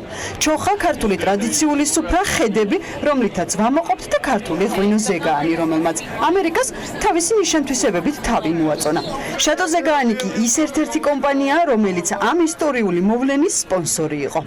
ჩემთვის ძალზე საამაყო აქ ყოფნა და ეს არის ჩვენი სტენდი ფილმი საქართველოს საგამოფენო სტენდი და ქართული დროშა Warner Brothers-ში ამაყად ფრიალებს წარმოადგენს საუკეთესო ქართულ ღვინოებს შატო ზეგაანის წითელ საფერავსა და კახურს, რომელიც ძალზე დიდი პოპულარობით სარგებლობს და საკმაოდ საინტერესო და დიდი ყურადღება მოვიპოვეთ, რაც ყველაზე მთავარია. ორდღიანი კონფერენციის ერთ-ერთი სპიკერები მსახიობები დენი დევიტო, მაიკლ დუგლასი და მაიკლ ბი ჯორდანი იყვნენ. ამერიკის პროდიუსერთა წინაშე ნიკოლოზ ხომასურიძე ორი პროექტით წარსდგა. ფილმი საქართველოს დამფუძნებელს 3 წუთი ჰქონდა იმისთვის, რომ პროდიუსერებისთვის პროექტი ჯინსების თაობა გაეცნო და ამასთან ერთად ჰქონდა მეორე პროექტი მომზადებული მიუზიკლი საქართველო, რომელიც არის ქართულ ცეკვაზე, სიმღერასა და ღვინოს ისტორიაზე. საქართველო აქაც სათანადოდ და სხვა მონაწილეებისაგან განსხვავებულად წარსდგა. სიტყვით გამოსვლამდე ნიკოლოზმა ჟიურის ქართული ღვინო ზეგაანი შესთავაზა. ჩვენ ორი პროექტი გქონდა წარდგენილი. ერთი არის ფილმი საქართველოს, რომელიც არის ქართულ ცეკვაზე, სიმღერაზე და ღვინის ისტორიაზე და მეორე ჯინსების თაობა, რომელიც ყველა მის ისტორია და ძალიან დიდი პერსპექტივა მოგვეცა, რომ ეს ორივე პროექტი შესაძლებელია რომ განხორციელდეს და მინდა რომ ყველას ვთხოვო მხარდაჭერა, ვისაც ქართული ისტორიები, კულტურა და ქართული გენი და სული უყვარს, რადგან აუცილებელია ჩვენ კიდევ ერთხელ დავრწმუნდით, რომ საქართველოს ძალზედ დიდი პოტენციალი აქვს და არც ერთი სტუმარი არ იყო ასეთი მაღალი დონის კონფერენციაზე, რომელსაც შეეძლო ჩაევლო და ჩვენთვის ყურადღება არ მოექცია. თითოეულმა სტუმარმა გამონახა დრო, რომ მოსულიყო ჩვენ სტენდთან და აქვთოვანება გამოთქვეს ჩვენი მსახიობების მიმართ სტენდის გაფორმების, საქართველოს სხვადასხვა ლამაზი ადგილების ხილვისას და ჩვენთან ურთიერთობისას, თუ როგორ წარმოადგენდით მათ და ქართული ღვინის დაგემოვნების და ეს ყველაფერი აუცილებლად გასაცოცხლებელია ეკრანზე, რომ ის კულტურა, რომელიც ჩვენში არის, აუცილებლად უნდა გავიდეს სათანადოდ უმაღლეს დონეზე. ამერიკა ინტერესდება საქართველოს თირაშიც დიდი წვლილი ნიკოლოზ ხომასურიძესა და მის გუნდს მიუძღვის. პირდაპირი კომუნიკაციით გაცვლილი კონტაქტები და დარჩა მოლოდინი, რომ ჰოლივუდი ეწევა საქართველოს, დაინტერესდება ჩვენი რეგიონებით და კინო გახდება ის მთავარი მიმართულება, რომელიც ჩვენს ქვეყანას მსოფლიოს კინორუქაზე სათანადო ადგილს მიუჩენს. და ჩვენ იმედი გვაქვს, რომ კინო ნამდვილად გახდება საქართველოს ერთ-ერთი მთავარი მიმართულება და საქართველოს ჰოლივუდში შედგავს სათანადოდ ფეხს. ნიკოლოზ ხომასურიძესთან ვაგრძელებთ საინტერესო საუბარს, რომელიც ლოს-ანჯელესიდან ვაშინგტონში გადაინაცვლა და დარჩა იმისთვის, რომ ამბებისთვის სრულად მოეყარა თავი. ნიკოლოზ, პირველ რიგში მაყურებელს დავიწყოთ საუბარი იქიდან, თუ როგორ შედგა საქართველოსა და ჰოლივუდს შორის აი ეს კონტაქტის დამყარება. ანუ რა იყო პირველი მამოძრავებელი ძალა, ცხადია იყო ის, რომ თქვენი მთავარი სურვილი არის, რომ კინო გახდეს ერთ-ერთი მთავარი მიმართულება, თუმცა როგორ შედგა კომუნიკაცია თქვენსა და ჰოლივუდურ პროდიუსერებს შორის? გამარჯობა ნინო უკვე თბილისში, გამარჯობა და გამარჯობა ჩვენს უფროს მაყურებელს. დიდი მადლობა პირველ რიგში ესეთი სრულყოფილი და ლამაზი კარგი სიუჟეტისთვის და წარდგენისთვის. ძალზედ მნიშვნელოვანია პირადად ჩემთვის, რომ ქართულ კინოს და დღეს განსაკუთრებით ჩვენს მომავალ ახალ თაობას ძალიან კარგი შანსი გვაქვს, რომ ჩვენ ძალიან კარგი სიტყვა ვთქვათ. სანამ დავიწყებ, მინდა ჩვენს მეგობარს და კოლეგას გიორგი შველიძეს მივილოცო ოსკარის კინოაკადემიის წევრობა, რომელმაც რამდენიმე დღის წინ მიიღო ძალზედ დიდი პრესტიჟული აბიჯი და გილოცავ გიორგი პირადად. რაც შეეხება ჩვენს ამ მიმართულებას, აუცილებელია რომ ასეთი გასვლები ხშირად ჩატარდეს, რადგან ეს არის როგორც აღნიშნე, უშუალო კონტაქტი, პირადი ურთიერთობა ძალზედ ბევრს ნიშნავს და ეს რაც უფრო სტაბილური იქნება, მით უფრო შესაძლებელია მასშტაბურად განხორციელება პროექტების. მნიშვნელოვანია რა თქმა უნდა, რომ სხვადასხვა ქვეყნის კომპანიები ჩამოდიან და აქ რაღაც გარკვეული გადაღებები ხდება, მაგრამ თავარი ჩემი გადმოსახედიდან არის პირველ რიგში, რომ ჩვენ ქართველმა კინოშემოქმედებმა შევძლოთ ჩვენი ნააზრევის ეკრანზე გადატანა, ჩვენი პროექტების და კინოპროექტების განხორციელება, რისთვისაც კონკრეტულად ეს ღონისძიებები არის მნიშვნელოვანი და ჩვენი კომპანია ფილმი საქართველო, ჩვენი კომპანია არის და რომელიც ფიქრობ კარგად წარუძდექით, შენც იქ იყავი და ნახე როგორი ყურადღება იყო, ფაქტობრივად არავის არ ჩაულია ჩვენთან გამოვაყენებული განსხვავებული იყო სხვა პავილიონებისგან და პროდიუსერთა გილდია, რომელიც ყოველწლიურად არის ამ ღონისძიების ორგანიზატორი, მადლობის წერილი იქაც ხო გითხრეს, მაგრამ მადლობის წერილს გამომიგზავნეს, რომ დიდი მადლობა მე-11 წელი ესე ტარდება და ესეთი სანახაობრივი და დატვირთული არც ერთ ქვეყანას და კომპანიას არ ქონდა აქამდე ეს სტენდი და ჩვენ რაღაც ახალ დონეზე გადავიდით. რომ Warner Brothers სტუდიოს პავილიონის აი ამ ტერიტორიაზე პირველად მოხდა, რომ ვიღაცა ღვინო შეიტანა და აი პროექტ პროდიუსერებს ქართული ღვინით გაუმასპინძლეთ. ეს იყო საუკეთესო გაცნობის, ქართული ღვინის გაცნობის საუკეთესო საშუალება. და ძალიან დიდი მადლობა ბატონ დავით დაკულაშვილს და შატოზე განს, რომლისთვისაც საუკეთესო ღვინოებით წარვზდექით და ჩვენ ვიყავით ექსკლუზიური ღვინო, ეს მოვახერხეთ და შევიტანეთ გალაფართიზე, რაც ჩატარდა და ახლობთ 600 სტუმარი იყო და ყველა როგორც კი ჯერ არ იცოდნენ, ხო, ჩვეულებრივი ღვინო ეგონათ, რომ დააგემოვნეს ღვინო, მე მოდიოდნენ, ეს რა გავსინჯეთ და ასევე ჩურჩხელებზეც ჰქონდათ ასეთი რეაქცია და ჩოხებზე ჩვენს მსახიობებზე ხა იქ ვინც ვიყავით რა გიორგი გილიგაშვილი, გიორგი მეგერეშვილი, ლაშა კანკავა, ჩვენი ძმა საბაგი კულიაშვილი, გოგლიკა ხაინდრავა, ჩვენი ტექნიკა ბროლაშვილი, ტექნიკური ჯგუფით დაყოფილი ვიყავით კარგად, რომ ყველას შეეძლო ნებისმიერი ვინც ამდა მოსულიყო სტუმარი, ჩვენ სათანადო პასუხი ნებისმიერი მიმართულებით შეგვეძლო გაგვეცა და რაც ძალიან დიდი ინტერესი იყო ის შეთავაზება ასევე რაც ჩვენ გქონდა და აწარმოა საქართველოს მინდა დიდი მადლობა გადავუხოთ ასე მხარდაჭერისთვის და მე როგორც ვიცი აწარმოა საქართველოსთან ერთად ეს ფიდბექი რაც არის აი ამ პროექტითაც ერთ-ერთი მიმართულება იყო რა თქმა უნდა გავოცანი ძალიან კარგი ინიციატივა რაც არის აქ გადაღება თუ აქ მოხდა გარკვეული თანხების დახარჯვა და ფილმის გადაღება სხვა პროექტის 20-25% უბრუნდება და ჩვენ ასე ვქონდა შეთავაზებული ჩვენი კომპანიით თუ მოხდება ეს ყველაფერი ჩვენ კიდე ჩვენი რესურსით შევძლებთ რომ 10-15% დავამატოთ რამაც ძალიან დიდი დამატებითი ინტერესი გამოიწვია კიდე და ხო გვაქვს საინტერესო მოლაპარაკებები დაიწყო ნიკოლას ჩვენ უკვე მაყურებელს ვუთხარით რომ ჰოლივუდში ორი პროექტით იყავი წარმოდგენილი ეს არის ერთ-ერთი მიუზიკლი და მეორე არის ჯინსების თაობა რომლის ისტორიაც მაყურებელმა იცის ძალიან კარგად როგორი პერსპექტივა ჩანს აი ამ ორი პროექტის მიმართულებით ანუ შენ მიუხედავად იმისა რომ ჩვენ შენზე ადრე დავუბრუნდით სამშობლოს იქ დარჩი როგორი მოლაპარაკებები გაგრძელდა ანუ რა ჩანს აი ამ პროექტების მიმართულებით ძალიან კარგი გამოხმაურება ქონდა ჩვენ როდესაც ეს პროექტი კონფერენცია ღონისძიება ტარდება მე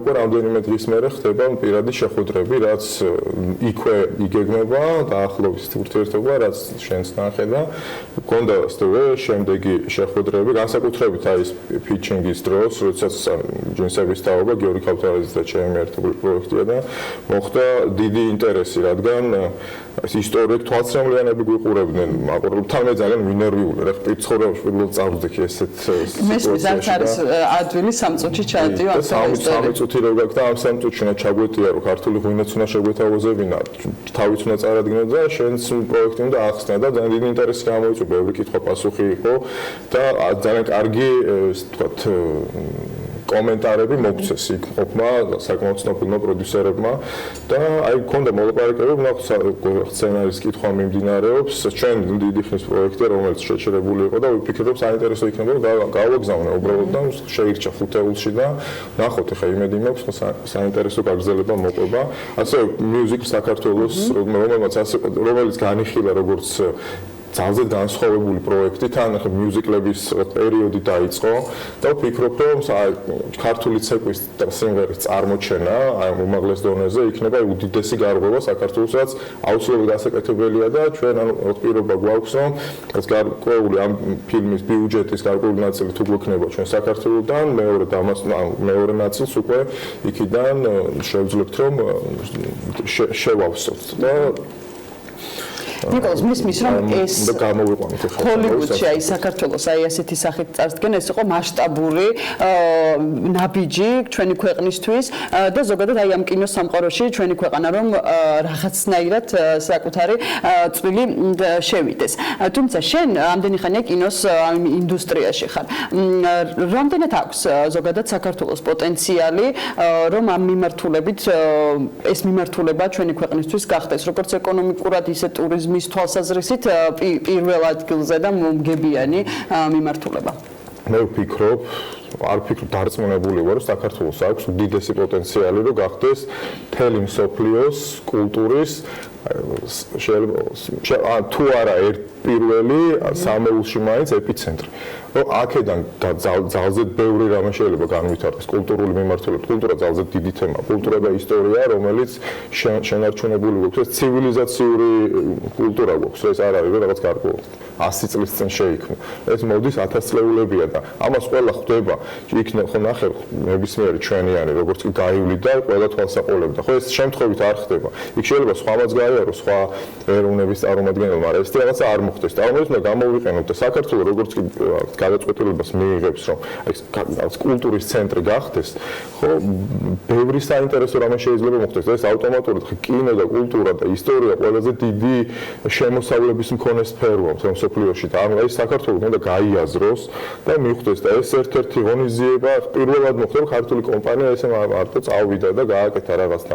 ჩვენ გვაქვს გეგმაში ამერიკან ფილმ მარკეტია, იქაც უნდა გავიდეთ, რომ ეს სტაბილურობა მივცეთ. მხარდაჭერა გჭირდება ხა მარტო შენი რესურსით ურთულესია ამის გაკეთება. მაგრამ ახლა ეს გავაერთიანეთ ხო გარკვეული ძალები და ეს შედგა. ახლა კიდე სხვა ნაბიჯებია რომ ეს შეინარჩუნოს. და მე ვფიქრობ რომ საქართველოს აქვს უდიდესი პოტენციალი თავისი გადასაღები ადგილებით, ულამაზესი ადგილებით და ბევრი რაღაც უცხოური გადაღებები რაც ხდება, სწორედ ამისთვის ჩამოდიან და ეს უნდა გამოიყენო ყოველ მასშტაბურ დონეზე და ყველა მომგებიანია ყველასთვის ეს. ნიკოლოზ, მე დარწმუნებული ვარ, რომ აი ამ ერთი გასვლით ჰოლივუდში შენ გაჩერებას არ აპირებ. თუმცა ეს ფილმი საქართველოს სამომავლო გეგმებიც რო გითხრა, რას აპირებს აი ამ მიმართულებით? როგორც ქვეყნისთვის, ასევე საკუთარ მოლაპარაკებები ხომ მიმდინარეობს ველოდებით გარკვეულ გამოხმაურებას, ახლა პროცესი არის, ასე ვთქვათ და საინტერესო სიახლეები გვექნება უკვე ახლობით ამ 1-2 კვირის მანძილზე და რომელსაც ასევე გაგიზიარებთ. მე აქ რამდენიმე პროექტსაც ვახორციელებ მოკლე ფილმების პროექტებს და ვფიქრობ ისინიც ძალზედ მნიშვნელოვანი და საინტერესოა და ასევე ჩვენ არ გვეგმავთ საქართველოს საელჩოში ვაშინგტონში ექვთიმეს ფილმის ჩვენებას, აი შევთანხმდებით დაახლოებით ივლისის ბოლოს და აი გეგმავდა და მე მინდა დიდი მადლობა გადაუხადო საქართველოს საელჩოს ვატონ დავით ბაქრაძეს და განსაკუთრებით დავით ჩანტლაძეს, რომელმაც აი ძალიან დიდი სამუშაო ჩაატარეს, რომ ქართული ღვინო იქ წარსდგარიყო და მაგარი ურთულესი არის ესე და არ იყო ცოტა რაოდენობა რაც და ძალზედ მოგვეხმარენ საგარეო საქმეთა სამინისტროს ბატონი მიხეილ ნინო აქ ეთერმანძილაკი და ბატონი ლევან ხარატიშვილი უკვე კულტურის სამინისტროდან და მინდა და ირინა ფურცელაძე ყველას აი ძალიან კარგი ჯაჭვი შეიკრა რომ ყველამ თავისი როლი მნიშვნელოვნად შეასრულა და ეს შედგა და წარმატებებს გისურვებთ. გამარჯობა, თავი არის არას გაბედე ოცნება და არასდროს დანერგა რა ჩვენი სლოგანი და საქართველოს ყველაზე მაგარი ქვეყანა გვაქვს, ყველაზე მაგარი ხალხი ვართ, მე ასე მიმაჩნევ და დარწმუნებული ვარ და მე კიდევ მინდა რომ მასშტაბურად იცნობდეს საქართველოს და ქართულ კულტურას განსაკუთრებით მთელი მსოფლიო და ჩვენ უნდა დავაფასოთ ეს პირველ რიგში რომ მე შევძლოთ ამის შეფასება. წარმატებები, დიდი მადლობა გადაცემაში მასპინძლობისთვის, მადლობა იმ შესაძლებლობისთვის, რომელიც რეალურად საქართველოს თქვენი კომპანიის მხრიდან მიეცით. ნიკოლოზ ხომასურიძე სტუმრობდა, ფილმი საქართველოს დამფუძნებელი და რეჟისორი საქმიანი დილის სტუდიას და პირდაპირ ეთერს. მადლობა კიდევ ერთხელ მას და ჩვენ კი წარმატებებს ვუსურვებთ საქართველოს კინოსამყაროში, ესე იგი ესე რომ ვთქვათ, სათანადოდ ფეხის დადგმისთვის და იმ ნაბიჯებისთვის, რომელიც ჯერჯერობით ჩანს ეს პოტენციალი. მადლობა ნინის, გეითები ამ წარმატებისთვის, რომ პერსონაჟს ამერიკაში ვრჩებით, ოღონდ ამჯერად საქართველოსდან გუშინ შეერთებული შტატების საელჩოში საქართველოში დამოუკიდებლობის 253 წლის თავისადმი მიძღვნილი ღონისძიება გაიმართა და მასზე მივიდნენ როგორც მმართველი გუნდის, ისე ოპოზიცია და სამოქალაქო სექტორის წარმომადგენლები. თუმცა გარდა დამოუკიდებლობის დღის ამ ღონისძიებაზე აღენიშნა აპოლო 11-ის 50 წლის იუბილეც, როგორც ჩაიარა საღამომდე, როგორც მიულოცა საქართველოს ამერიკას უმნიშვნელოვანესი დღე. მარიამ ადამიანი მოგუყვება. დღეს 4 ივლისია, რაც იმას ნიშნავს, რომ ამერიკის შეერთებული შტატები მთელი ქვეყნის მასშტაბით ბრიტანეთისგან დამოუკიდებლობის 253 წელს აღნიშნავს, რომელსაც ამერიკის შეერთებული შტატების საელჩოდ შეუერთდა საქართველოში ერთი დღით ადრე და სპეციალური მიღებით აღნიშნა. დღეს იმ პრინციპების იუბილეა, რომლებზეც დაფუძნებულია ამერიკა და რომლებიც მეტად დაფასებულია ამ ქვეყანაში. ესაა სიცოცხლე, თავისუფლება და ბედნიერებისკენ სწრაფვა. ღონისძიებას საქართველოში როგორც მმართველი გუნდის, ასევე ოპოზიციისა და სამოქალაქო სექტორის წარმომადგენლები ესწრაფოდნენ. ცერემონიის დაწყებისას ამერიკის შეერთებული შტატებისა და საქართველოს ჰიმნი დაუკრეს, ხოლო სიტყვით გამოსვლისას ამერიკის შეერთებული შტატების ელჩის მოვალეობის შემსრულებელმა ელიზაბეთ რუდმა სტრატეგიულ პარტნიორობაზე გაამახვილა ყურადღება და სიტყვის ბოლოს ისიც აღნიშნა, რომ მას და მის კოლეგებს იამაყებათ, რომ ზაფხულს საქართველოში გაატარებენ.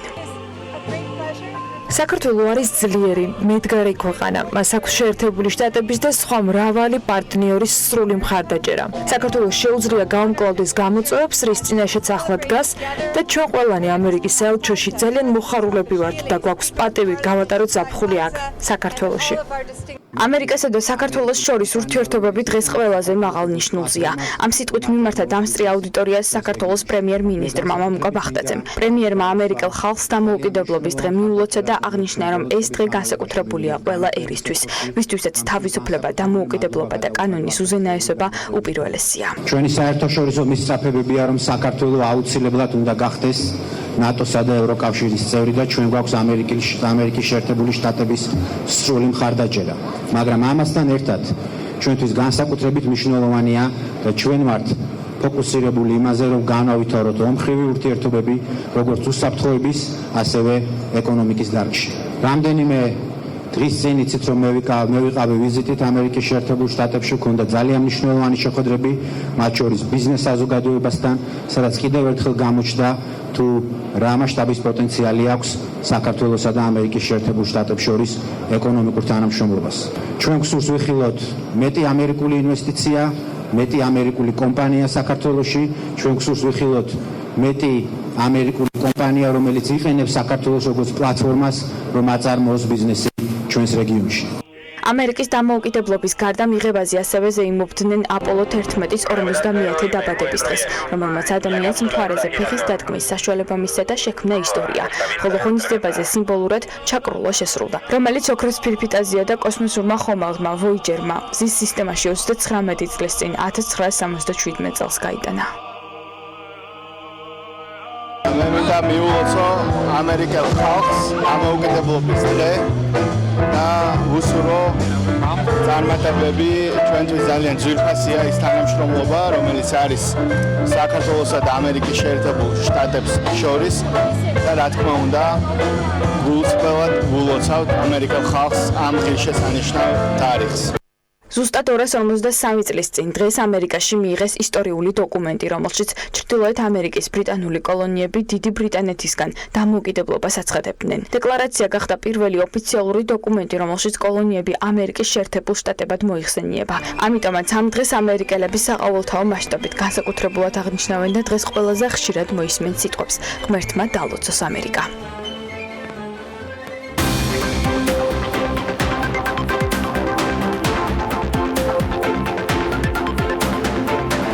გადაცემის სპონსორია ნოვა, 200-მდე დასახელების ქართული პროდუქტი. ნოვა, 12 წელი თქვენს გვერდით.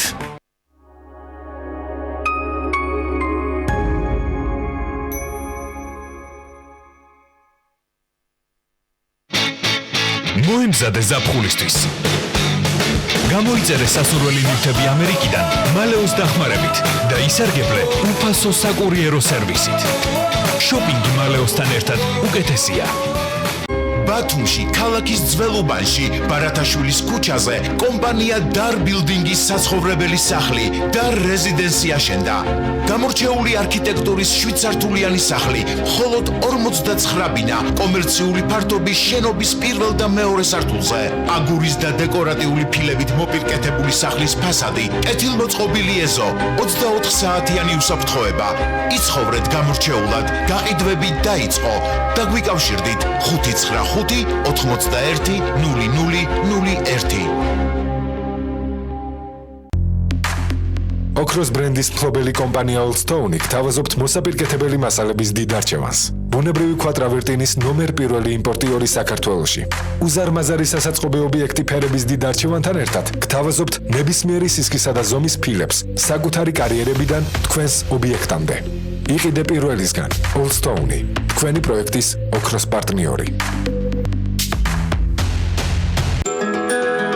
კბილეული ჩემს სახლში ყოველთვისა. ამიტომ ჩემთვის მნიშვნელოვანია ის არა მარტო გემრიელი, არამედ ჯანსაღიც იყოს. როცა ჩემი შვილები სანდომის კბილეულს მიირთმევენ, შვიდად ვარ, რადგან ვიცი, რომ ის ყოველთვის ახალი და ეკოლოგიურად სუფთა. სანდომი ფართო ასორტიმენტს გვთავაზობს და არჩევანშიც არ ვარ შეზღუდული. სანდომი ბრენდი, რომელსაც ვენდობი. აქცია ნოვაში. მეტალოკრამიტის და პროფილირებული ფენილის სახურავი ხაოიანი ზედაპირით 9.90-დან. ლამინირებული იატაკი 12.90-დან. კერამიკული ფილა 9.90-დან. სამზარეულო სონკანი 18 ლარიდან. პოლიეთილენის 100 ლიტრიანი ავზი 69 ლარიდან. ნოვა, იყიდე პირველისგან. დედა, რა იყო ხომშვიდობა? მიაშავე ლონდონის ბილეთები შენი უნივერსიტეტის ადმინისტრაციას. ვერ სადაც ვერ წახვალ. რატო და რა მოხდა? მოდი შეხედე რას წერენ, მოდი. ადამიანის კანისგან ტანსაცმელს ამზადებენ. ხო და არ მიგასტროჭკონ იქ სადმე. Facebook რო გამოცემას ფიალმა შეიძლება კაცი ენდოს, მომიო გადავამოწმე. ავტორს ფოტო Google Image-ში. და მივაგნოთ პირველ წყაროს. რეალურად ფრანგი დიზაინერი ოლივერ გოუეტი ამზადებს ტანსაცმელს, რომელიც ადამიანის კანის იმიტაციაა. ნუ გახდები მანიპულაციის მსხვერპლი. გაზომე სიმართლე.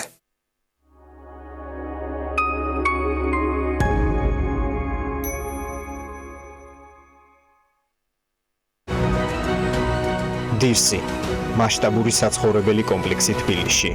წარმოგიდგენთ. გადაცემის სპონსორია ნოვა. 200-მდე დასახელების ქართული პროდუქტი. ნოვა 12 წელი თქვენს გვერდით.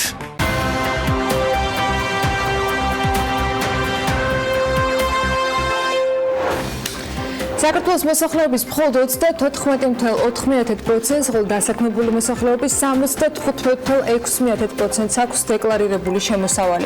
ფაქტაშორისი ვაჭრობის შედეგად ლარი გუში მცირედით გამყარდა, $1 ფასი დღეს $2.91-ია, ევროს შესაძენად კი $3.18 დაგჭირდებათ. საზღვაო აკადემიის კურსდამთავრებულებისთვის და მოქმედი სტუდენტებისათვის კი შეღავათები დაწესდება.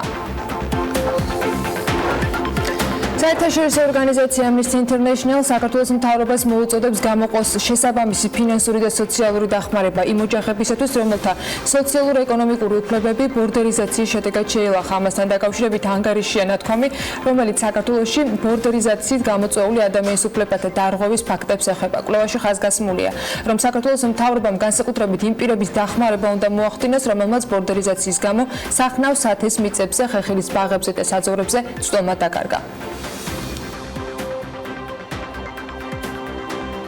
მომხმარებელთა პერსონალური მონაცემების დაცულობის, უსაფრთხოებისა და ინფორმაციის კონფიდენციალურობის მიზნით ფინანსთა სამინისტრო შემოსავლების სამსახურის ოფიციალურ ვებგვერდზე ავტორიზებული მომხმარებლებისათვის, რომლებიც ელექტრონული დეკლარირების სერვისით სარგებლობენ, ორბიჯიანი ავტორიზაციის სერვისი ამოქმედა.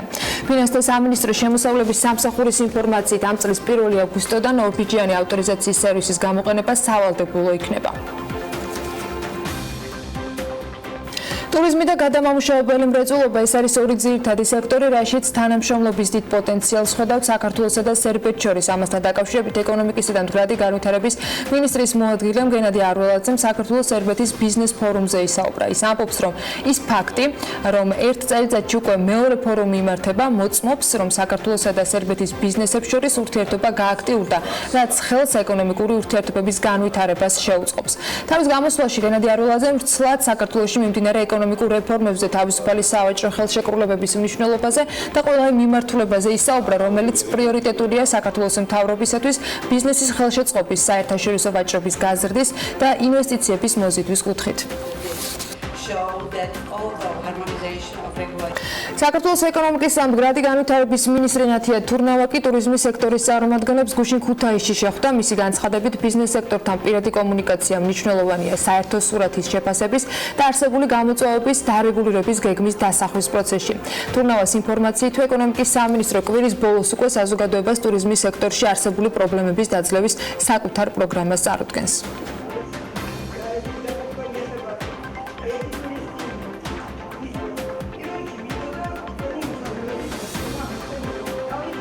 დივერსიფიკაციასთან ერთად და სხვა მიმართულებებზე მუშაობასთან ერთად გავაკეთოთ მაქსიმუმი იმისთვის, რომ მათ შორის რუსი ტურისტიც არ წავიდეს ქვეყნიდან და შევინარჩუნოთ ჩვენს ბაზარზე. აი ეს სამი მიმართულება არის ჩვენთვის დავალება, რომელიც ჩვენ მივიღეთ ჩათვალეთ ტურიზმის ინდუსტრიიდან, მივიღეთ მცირე სასტუმროებისაგან, მივიღეთ ტუროპერატორებისაგან, მივიღეთ რიგითი ადამიანებისაგან, ვისაც ხვდები ქუთაისის ქუჩებში, ქობულეთის ქუჩებში, ბათუმში, თბილისში და ასე შემდეგ. ჩვენთვის ბუნებრივია მნიშვნელოვანი სერო აღნიშნული ტენდენცია მინიმუმამდე იქნას დაყვანილი იმისთვის, რომ ჩვენმა კერძო სექტორმა განაგრძოს ბიზნესის განვითარება და მათ არ ქონდეთ ბუნებრივია ფინანსური დანაკლისი და ეს არის ის გეგმა, ეს არის ის ხედვა და მობილიზება, რომელსაც მთელი ჩვენი გუნდით შემერთებით მუშაობთ. 2018 წლის ბოლოსთვის საქართველოში 246 აუდიტორული ფირმა და 440 აუდიტორი იყო რეგისტრირებული. ბუღალტრული აღრიცხვის, ანგარიშგების და აუდიტის ზედამხედველობის სამსახურის მონაცემებით გასულ წელს 2017 წელთან შედარებით მათი მთლიანი შემოსავალი 18%-ით გაიზარდა. აქედან აუდიტიდან მიღებული შემოსავალი 30%-ით არის გაზრდილი, ხოლო სხვა პროფესიული საქმიანობიდან 10%-ით. ჯამში აუდიტორებმა და აუდიტორულმა ფირმებმა 2018 წელს 116.053.000 ლარის შემოსავალი მიიღეს. ყველაზე დიდი წილი 66.9 მილიონი ლარი სხვა პროფესიულ საქმიანობაზე მოდის, ფინანსური ანგარიშგების აუდიტიდან შემოსავალი კი 44.200.000 ლარი იყო. სხვა აუდიტორული საქმიანობიდან შემოსავალმა 7.200.000 ლარი შეადგინა. ფულის გათეთრების შესახებ კანონში ცვლილებები შედის. საქართველოს მოქმედი უკანონო შემოსავლების ლეგალიზაციის აკოთის ხელშეწყობის შესახებ კანონი 2003 წელს არის მიღებული და ამის შემდეგ ცვლილებები არ განხორციელებულა. ახალი კანონპროექტი, რომელიც პარლამენტს უკვე წარედგინა, ადგენს მისი მოქმედების სფეროს. ასევე მოიცავს ტერმინთა განმარტებას და ანგარიშვალდებულ პირთა და ზედამხედველ ორგანოთა ჩამონათვალს. ანგარიშვალდებულ პირთა სიას ემატება დაზღვევის, გადაზღვევის ბროკერი, საადვოკატო ბიურო და სერტიფიცირებული ბუღალტერი. ახალი ანგარიშვალდებული პირების ზედამხედველ ორგანოებად განისაზღვრება საჯარო სამართლის იურიდიული პირი, საქართველოს დაზღვევის სახელმწიფო ზედამხედველობის სამსახური, საქართველოს ადვოკატთა ასოციაცია და ბუღალტრული აღრიცხვის ანგარიშგების და აუდიტის ზედამხედველობის სამსახური, ფინანსთა სამინისტროს სისტემაში შემავალი სახელმწიფო საქვეუწყებო დაწესებულება. კანონპროექტით გათვალისწინებული ერთ-ერთი მთავარი სიახლე კი უკავშირდება პრევენციული ღონისძიების გატარების საფუძვლებს. ამ ღონისძიებებს დღეს მხოლოდ იმ შემთხვევაში ატარებენ, თუ ანგარიშვალდებულ პირთან დადებული გარიგება გარკვეულ თანხას აღემატება, ხოლო კანონპროექტით შემოთავაზებულია საქმიანი ურთიერთობების გამიჯვნა ერთჯერადი გარიგებებისაგან. საქართველოს სტატისტიკის ეროვნული სამსახურის ინფორმაციით ივნისში სამომხმარებლო საქონლისა და მომსახურების ფასების დონე 1%-ით არის შემცირებული, წლიურმა ინფლაციამ კი 4.3% შეადგინა, რაც ბოლო ერთ წელიწადში სამომხმარებლო პროდუქციის 4.3%-ით გაძვირებას ნიშნავს. ივნისში ფასები მნიშვნელოვნად შემცირდა ისეთ პროდუქტებზე, როგორიც არის ბოსტნეული და ბაღჩაური, ხილი და ყურძენი, ტანსაცმელი, ფეხსაცმელი. ფასები გაიზარდა ასევე შაქარზე, ჯემზე და სხვა ტკბილულზე 1.3%-ით, ასევე რძის ყველის და კვერცხის ქვეჯგუფებზე 7%-ით. ბოლო ერთ წელში ყველაზე მეტად ალკოჰოლური სასმელები და თამბაქოს ფასები არის მომატებული 20%-ზე მეტით.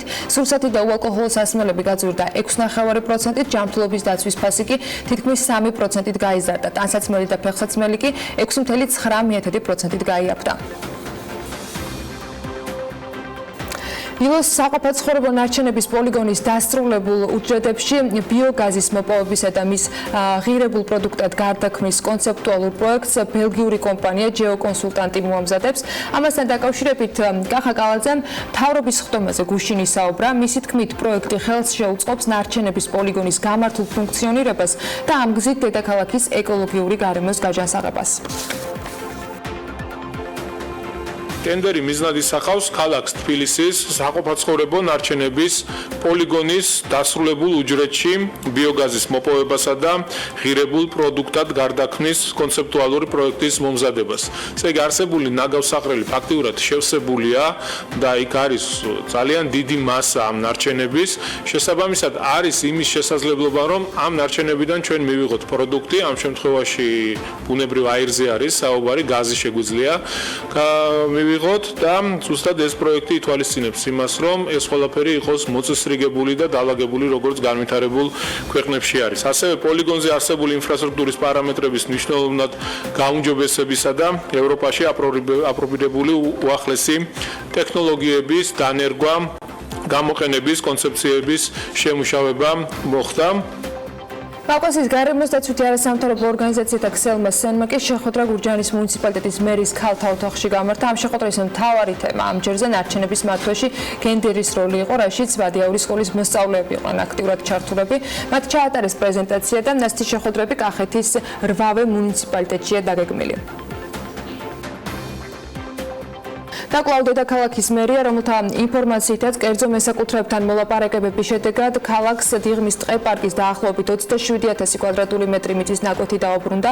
კახა კალაძე ამბობს, რომ დიღმის ტყე-პარკის ტერიტორია მნიშვნელოვანი არის ქალაქისათვის, შესაბამისად მერია გააგრძელებს მოლაპარაკებას კერძო მესაკუთრეებთან, რათა მწვანე სივრცით სარგებლობა ნებისმიერ ადამიანს შეეძლოს უახლოეს მომავალში.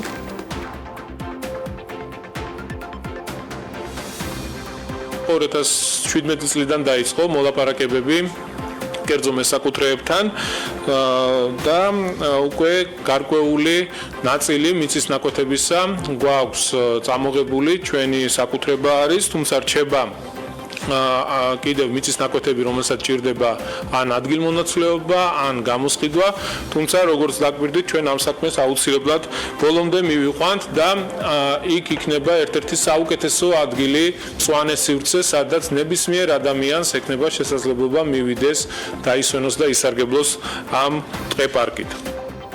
კიდევ ერთი სიახლე, რომელიც გუშინ მოვისმენთ, ის არის, რომ თბილისის მერია დარეჯანის სასახლის რეაბილიტაციას იწყებს. ესეც კახაკალაძე მთავრობის სხდომაზე გაგვიზიარა. მისი ინფორმაციით ამ პროექტის განხორციელება სავარაუდოდ 16 თვე დასჭირდება და მისი ღირებულება 2 მილიონ ლარზე მეტი იქნება. რამოდენიმე დღეა უკვე დავიწყეთ დარეჯანის სასახლის რეაბილიტაცია.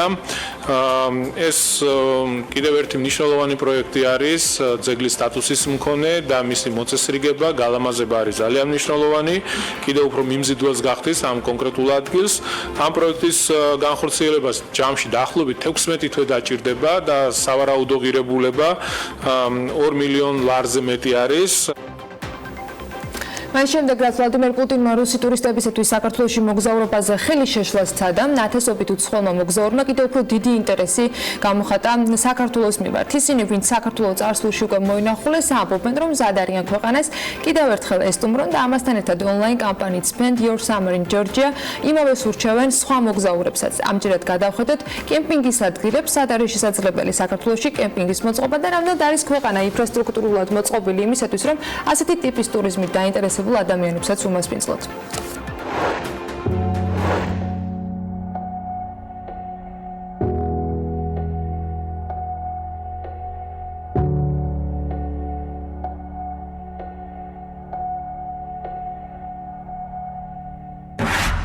საქართველოს ბუნება იმითაა გამორჩეული, რომ ნებისმიერი გემოვნების ადამიანს შეუძლია სიამოვნების მიღება. აქ ერთდროულად იმდენი რამაა თავმოყრილი, რომ მოგზაური დიდი არჩევანის წინაშე დგება. ზღვაზე წასვლის მსურველებს სანაპირო და მუსიკალური ფესტივალები ელოდებათ. უძველესი კულტურის გაცნობა გსურთ, საქართველოს ისტორიული ადგილებითაც უბრალოდ დახუნძლულია. ხოლო თუ კემპინგი და ლაშქრობა გიზიდავთ, ბუნების შთამბეჭდავი ხედების საქართველოს ყველა კუთხეში მოიძებნება. მათ შორისაა ტურისტული ბანაკის ზეთა, რომელიც ყაზბეგში სოფელ ჯუთაში ზღვის დონიდან 2300 მეტრ სიმაღლეზე, ჭაუხის ძირში მდებარეობს. ბანაკამდე სოფლიდან შეგიძლიათ მიკროავტობუსით მიხვიდეთ, თუმცა თუ ენერგიული დასვენებისთვის მზად ხართ, ფეხით სავალი 900 მეტრის გავლაც არ გაგიჭირდებათ. ზეთას ბანაკის ტერიტორია კეთილმოწყობილია. იქ დაგხვდებათ პატარა კომფორტული კოტეჯები, კარვები და სასადილო.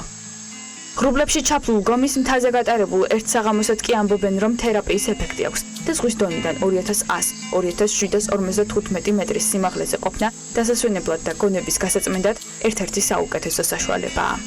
მაღალმთიანი კლიმატური კურორტი ოზურგეთში მესხეთის ქედზე მდინარე ბუჟუჟის ხეობაში მდებარეობს და გარშემორტყმულია წიწვოვანი ტყით, წყაროებითა და ჭინჭაოს ტბით. გადავინაცვლოთ ტბა ვარჩხილზე, ანუ ტბა ვერცხლზე. ასე უწოდებენ მთაში არსებულ ტბას ადგილობრივები.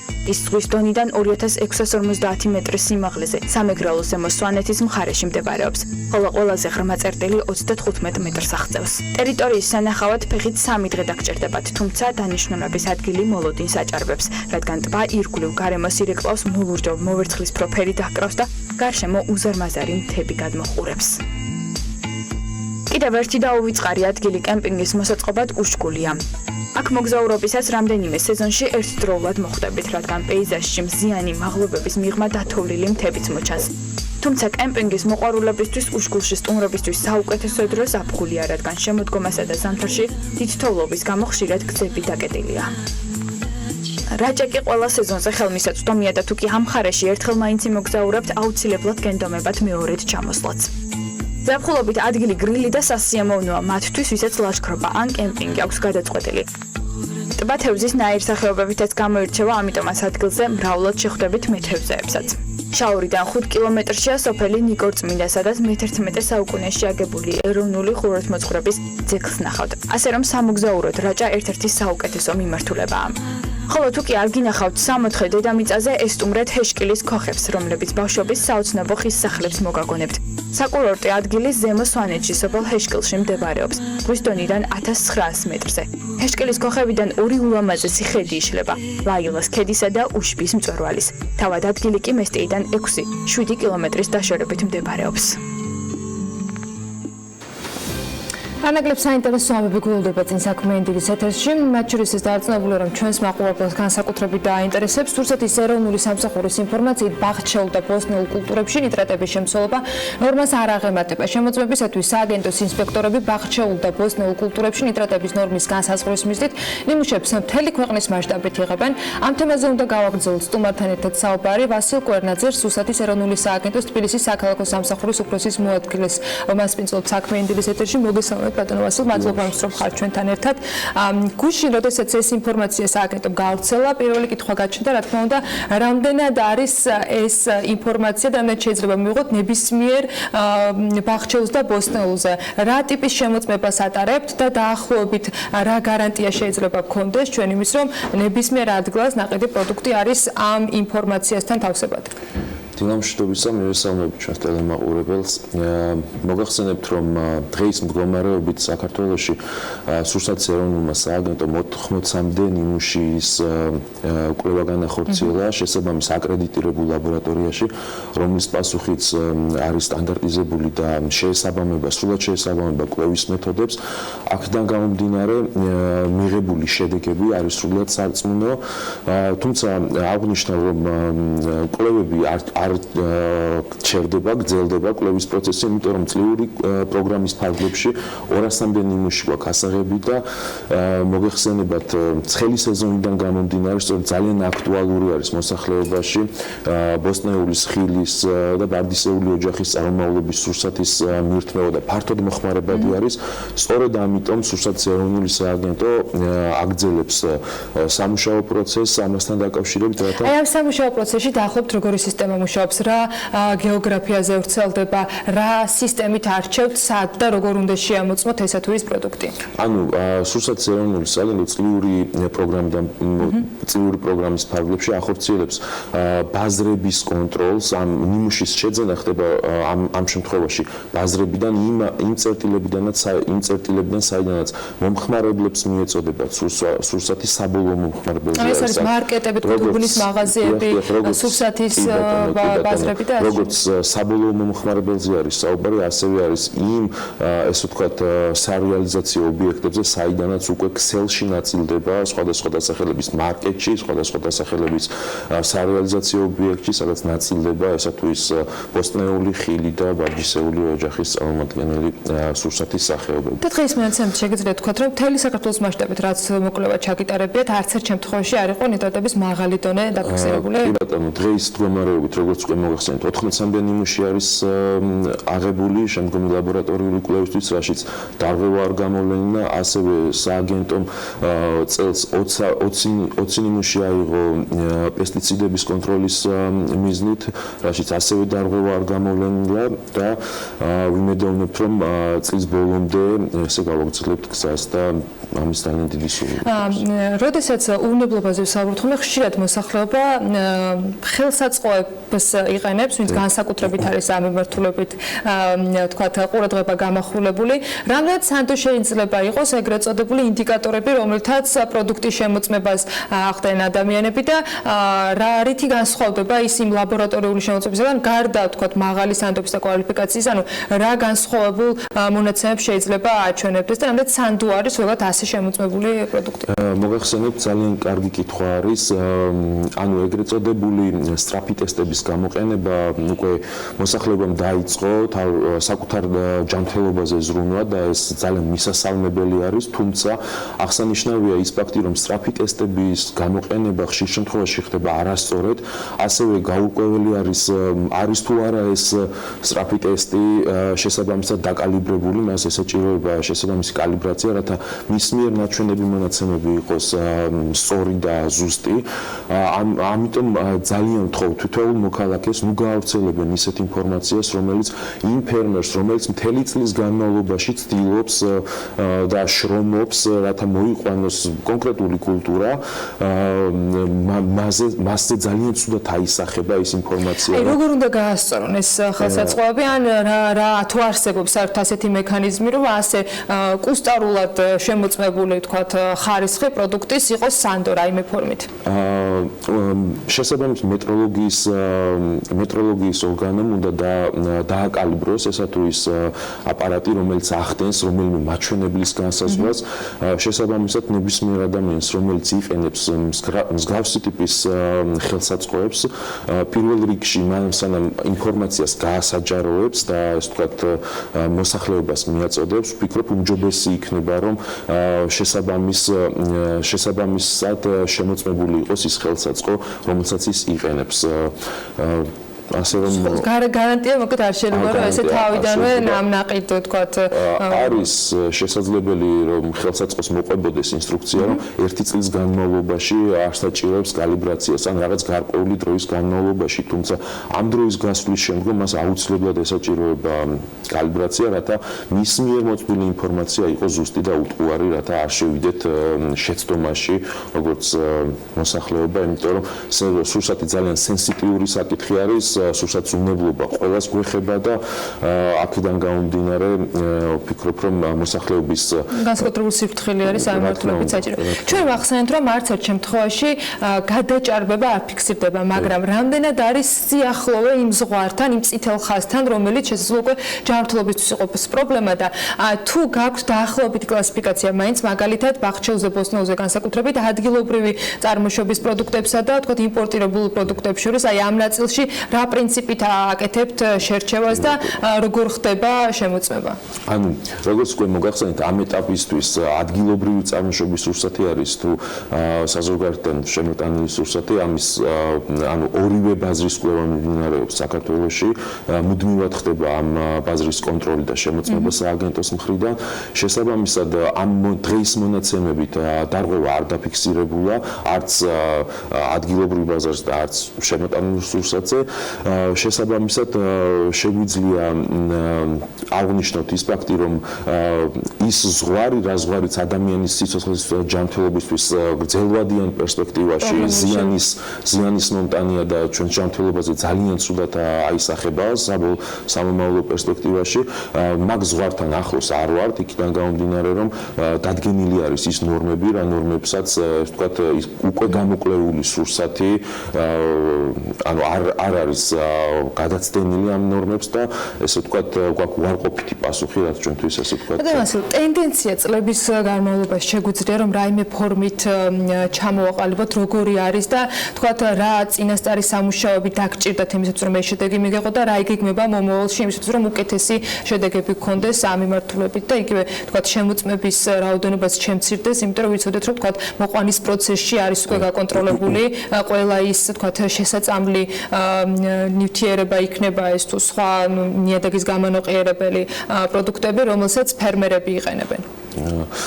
გარემოს დაცვის და სოფლის მეურნეობის სამინისტრო აქტიურად მუშაობს ფერმერებთან ცნობიერების ამაღლების კუთხით, რათა მათ მიერ გამოყენებული პრეპარატი იქნება, აგროქიმიკატი იქნება, ეს თუ პესტიციდი იქნეს შესაბამისი ინსტრუქციით, შესაბამისი ნორმებით გამოყენებული და შესაბამისი ნორმები იქნეს დაცული შემდგომში უკვე აი ამ სურსათის საბოლოო სახის მიცემისას.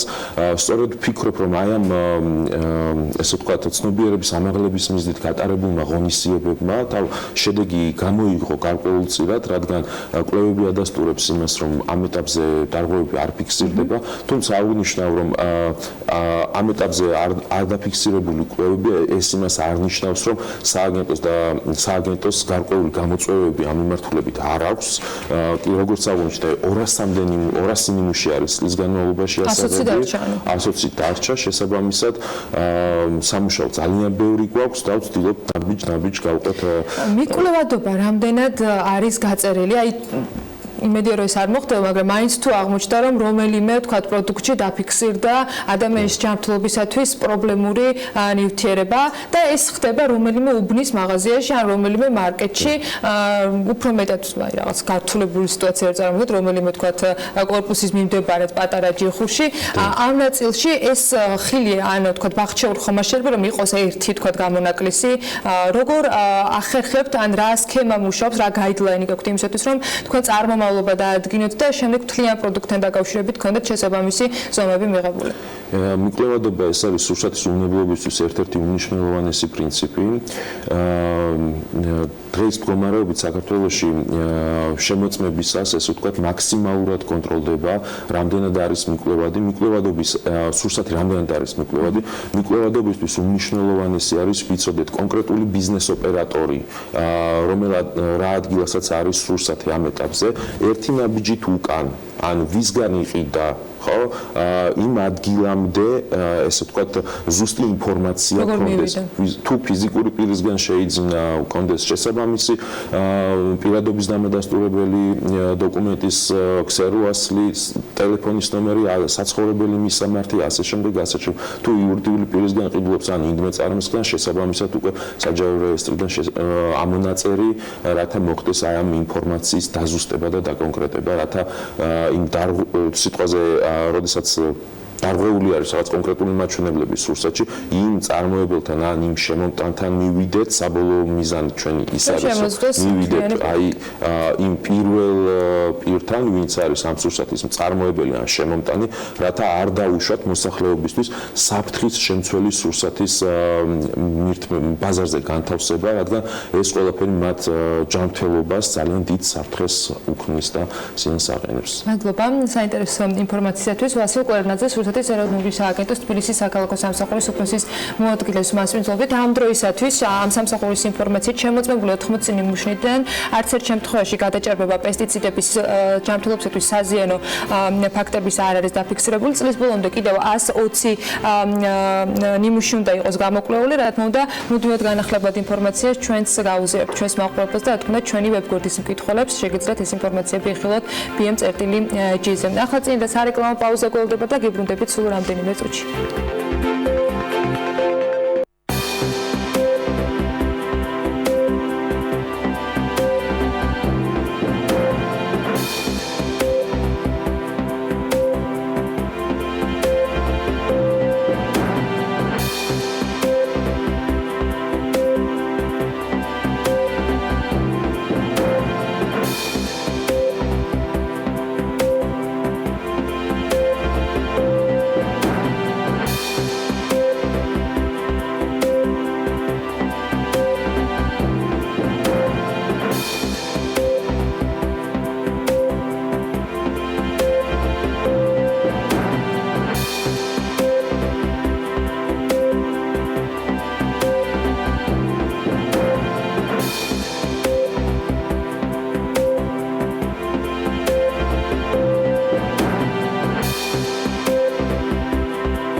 გადაცემის სპონსორია ნოვა 200-მდე დასახელების ქართული პროდუქტი.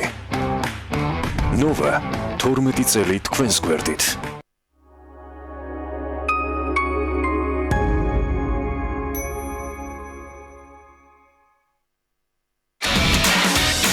გალფში იტალიური ზაფხული დაიწყო. მხოლოდ გალფ კლუბის ბარათით ყოველი 25 ლარის საწვავის შენაძენზე მიიღეთ გათამაშების ერთი ელექტრონული ბილეთი. 3 თვის განმავლობაში მოიგეთ 3 Fiat 500, 9 Vespa მოპედი და 3 საგზური იტალიაში. გამარჯვებულები კი ყოველი თვის ბოლოს პირდაპირ ეთერში გამოვლინდებიან. შენი გზაც რომ შემიდის. ამის ყურება მთელი დღე შემიძლია. სამწუხაროდ ეს რეკლამა მთელი დღე ვერ იქნება, მაგრამ როდესაც ლუდი იდეალურია, 10 წამიც კი საკმარისია. ჰარპი, ნამდვილი ირლანდიული ლუდი გინესისგან. BEDEC PIPEX სტანდარტი, ყინვაგამძლე BEDEC PIPEX 10, უნივერსალური ყინვაგამძლე BEDEC PIPEX 15, უნივერსალური ბათქაში BEDEC PIPEX P40, თვითწორებადი დუღაბი BEDEC PIPEX SL40. BEDEC PIPEX, გახადე საქმე გარანტირებული, წლის რჩეული ბრენდი. ჩემს გახარად მოწყუხარ გულიანის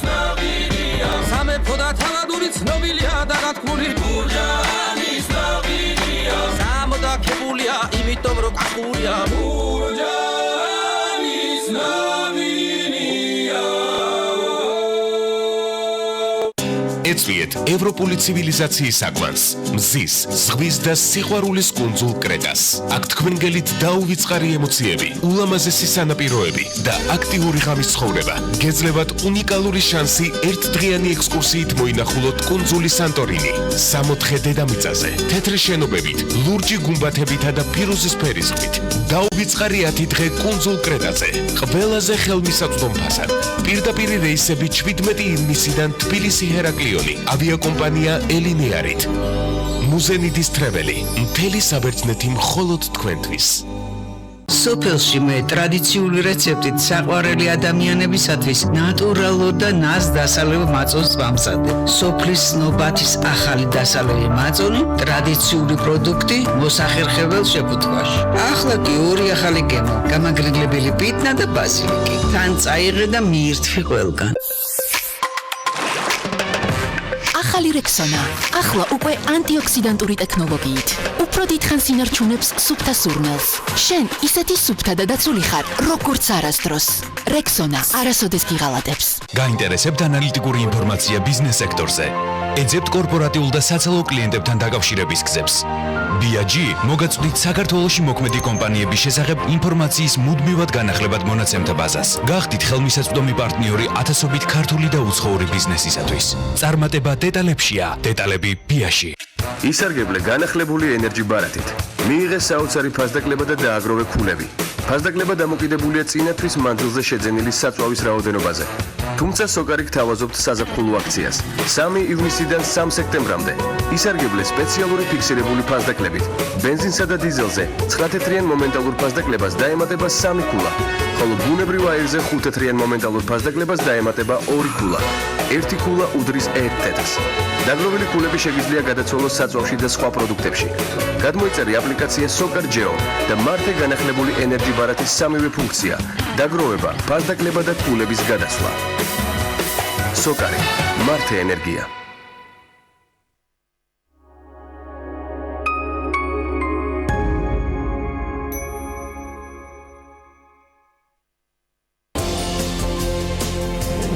საიდან ამოვიდა ამერიკის მზე? 4 ივლისი ამერიკის დაბადების დღეა. რუბრიკაში ამერიკული ხუთშაბათები მანუჩარ პირველი დაწუნებულ და 20 წლით დამტვერილ სიმღერაზე მოგვითხრობს. ჩვენი მილოცვა ამერიკას. And all I can ask, please just carry on. მუსიკოსები, რომლებიც წერენ სიმღერებსაც და წიგნსაც, ჯგუფი Soft Eject-ი მსმენელთან შესახვედრად არა მარტო მუსიკალური ნაწარმოებებით ემზადება. რას მოისმენს მაყურებელი კონცერტზე და რას წაიკითხავს წიგნში სახელწოდებით მაწანწალა. ესენი პატარა ბავშვებიც არიან. სულ დაეფერო. გურჯაანში გაშენებული ბაღი, რომელშიც 60 წლის პალმის ხეები ხარობს. ინტერნეტით შესწავლილი მებაღეობა და პროფესიით ბუღალტერი ქალბატონის დიდი ხნის ოცნება ნახეთ პირველამდე.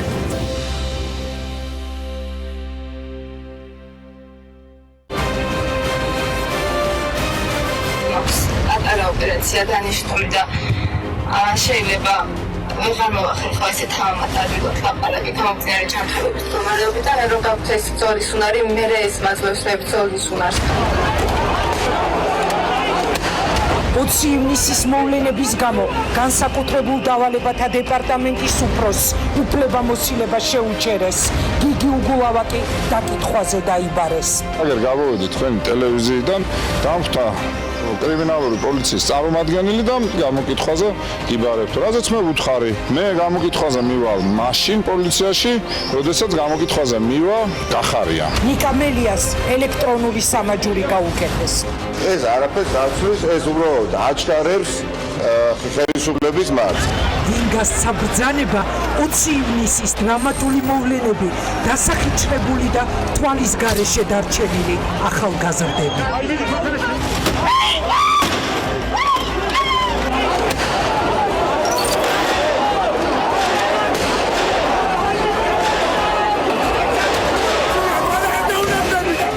არის პასუხისმგებელი რეზინის ტყვიების გამოყენებაზე, რომელმაც აქციის მონაწილეთა ნაწილს წარუშლელი კვალი დაუტოვა. დინგას საბრძანება იმ სიტყვიების გამოყენებაზე, რომლის ინსტრუქციაშიც წერია, რომ შესაძლოა ფატალური შედეგი დადგეს.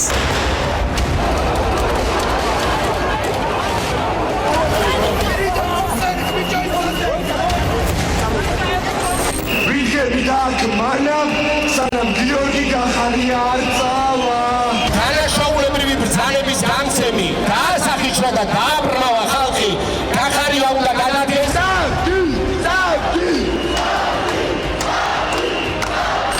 შეხედე ამ უზარმაზარ დაწერას. აქ წერია წადი. ეცით ბრძანებაში რა უნდა ეწეროს? რა მანძილიდან ვესვრით? რა დამიზნებით ვესვრით? რას ვესვრით? რა იარაღს ვესვრით? ორი კვირის თავზეც ჩვენ იმას ვარკვევთ, ვინ გასცა აქციის დარბევის ბრძანება 20 ივნისის ღამეს. დავრწმუნდით, რომ პოლიციელებს დაემუქრათ პირდაპირ საფრთხე, ისინი ვალდებული არიან იმოქმედოთ. ამას ზოგ შემთხვევაში ბრძანების მიცემაც კი არ სჭირდება. ანუ პოლიციელებს მიიღეს თვითონ ეს გადაწყვეტილება, ფიქრობთ? არა, უყურეთ, ფიქრობთ უშვებთ ხო ამას? მე კი არ ვუშვებ. მე პირდაპირ გელაპარაკებით ფაქტებით. მოიწმინეთ არ გადახვიდეთ შეტევაზე, ეს იყო გახარიას მოწოდება და ვერ იტყოდა რა თქმა უნდა რომ გახარია რომ ესროლეთ პირდაპირ ფეხებში. თქვენ თუ გაქვთ მტკიცებულება იმისა, რომ ბატონმა გახარიამ გასცა უკანონო ბრძანება, კი ბატონო, მაგრამ არა გაქვთ არც თქვენ ასეთი მტკიცებულება, არც ოპოზიციას არ აქვს. ის დაშლა არც იგეგმებოდა და არც მომხდარა, ეს იყო მოგერიება, როდესაც განხორციელდა შტურმი. საღამოს 8-ზე TV პირველზე სამოქალაქო საზოგადოების რეაქცია სადვეძებოთ 20 ივნისის დირიჟორი.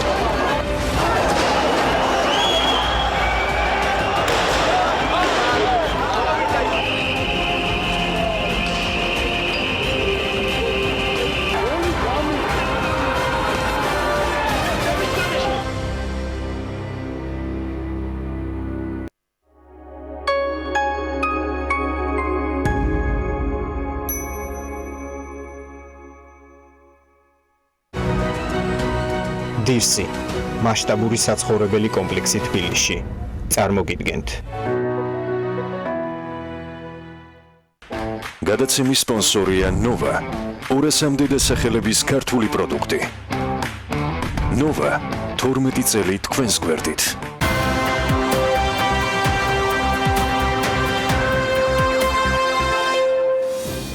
დავგვიდით საქმეინდირის ეთერში ბექაპაციკაძესთან ერთად და სულ რამდენიმე წამში უკვე თათია ჩაფიჩაძის უმასპინძლებს სტუმარს ზოგადი განათლების დაწყებითი საფეხურის ზოგიერთი საგნის და საბაზო საფეხურის მე-7 კლასის სასკოლო სახელმძღვანელოების გრიფირების პროცესი დასრულებულია. როგორც სამინისტროში განმარტავენ, მე-7 კლასის სახელმძღვანელოების გრიფირების პროცესი მნიშვნელოვანი სიახლეებით წარიმართა. აი რა სიახლეებზეა საუბარი, როდის დაიბეჭდება ახალი სახელმძღვანელოები?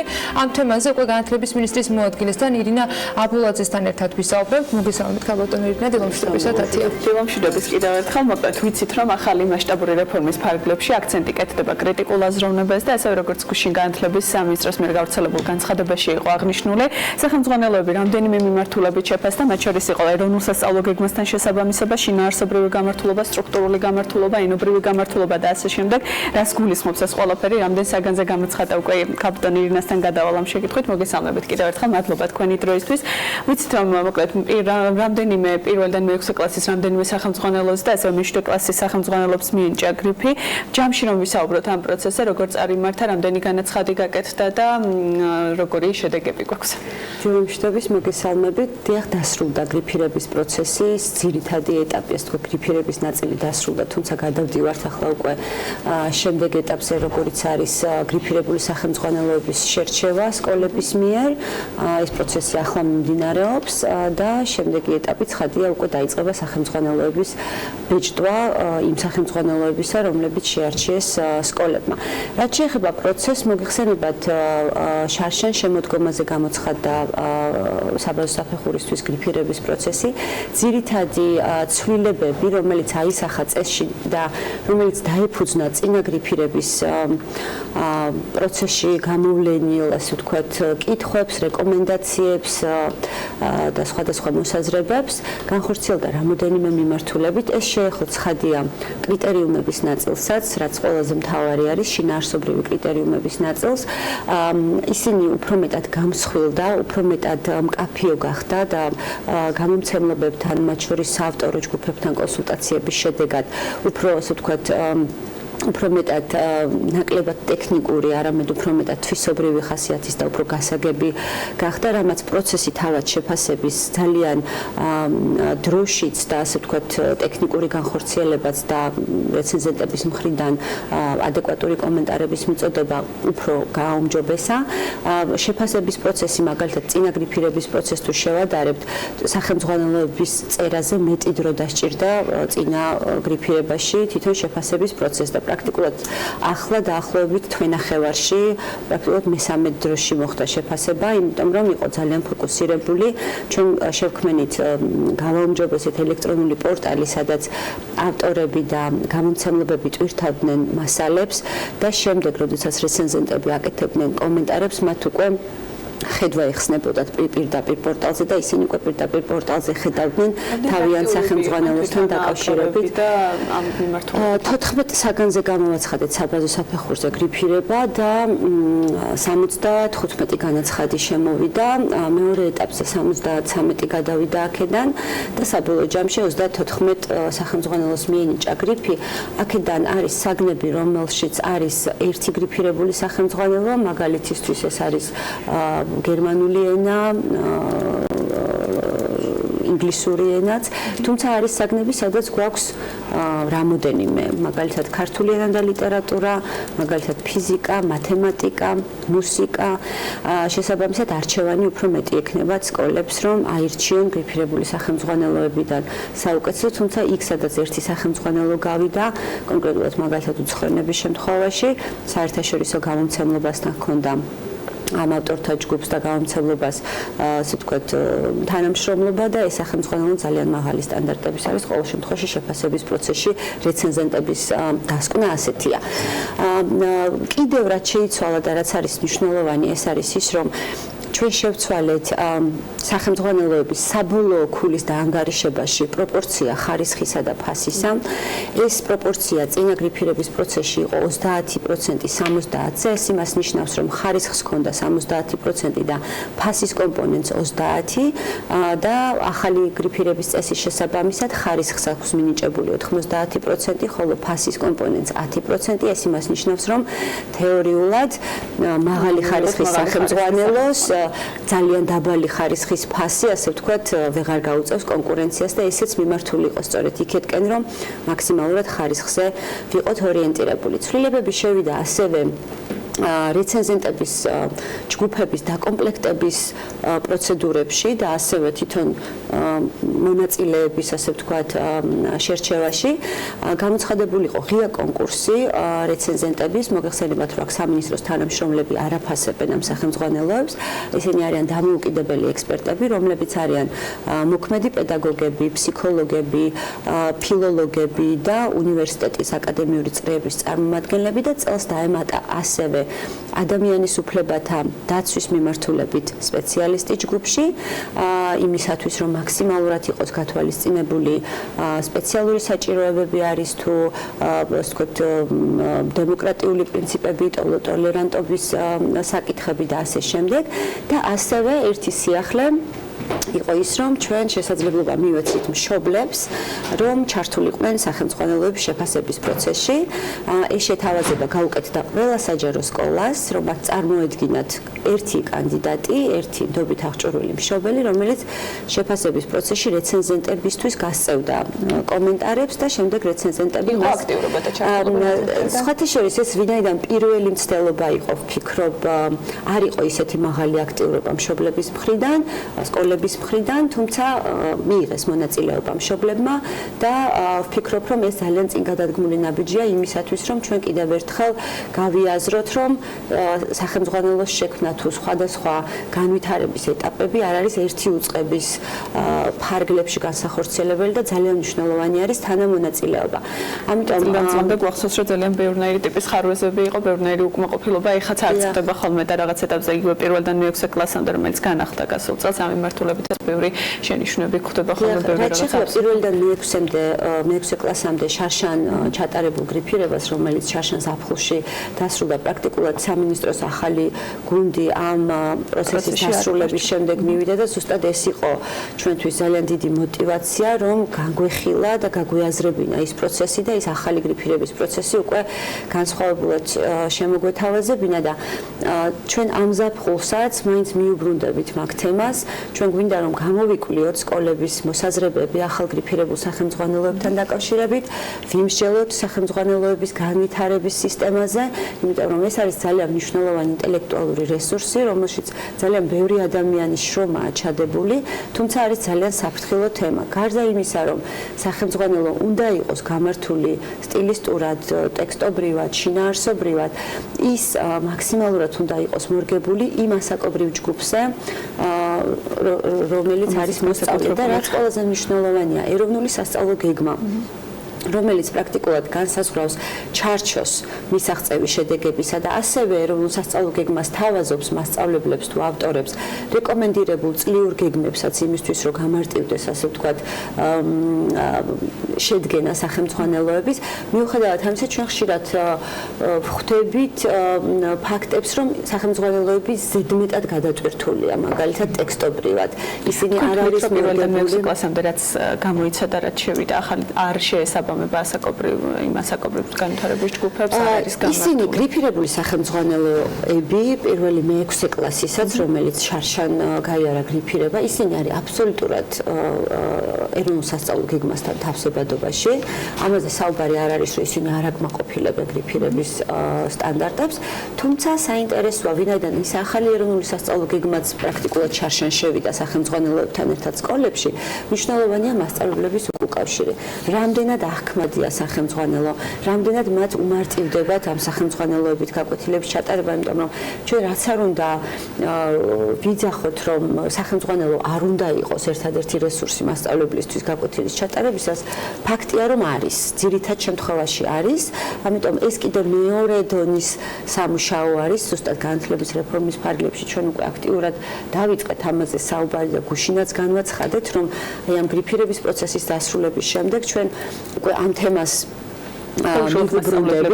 მასწავლებლებთან, გამომცემლებებთან, ავტორებთან, რა უნდა გაკეთდეს იმისათვის, რომ ერთის მხრივ გაუმჯობესდეს სახელმძღვანელოების სისტემა. მოგეხსენებათ 15 წელია უკვე სახელმძღვანელოები იწერება დამოუკიდებელი ავტორების და გამომცემლობების მიერ, მაგრამ არ წყდება უკმაყოფილება სახელმძღვანელოებთან დაკავშირებით.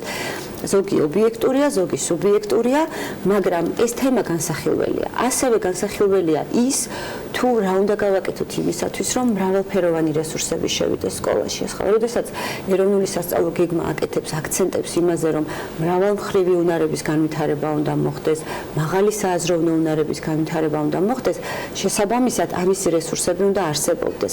ერთის მხრივ გრიფირებული სახელმძღვანელოების სახით, მეორეს მხრივ დამატებითი რესურსების სახით, რომელიც იქნება ბეჭდური თუ ელექტრონული.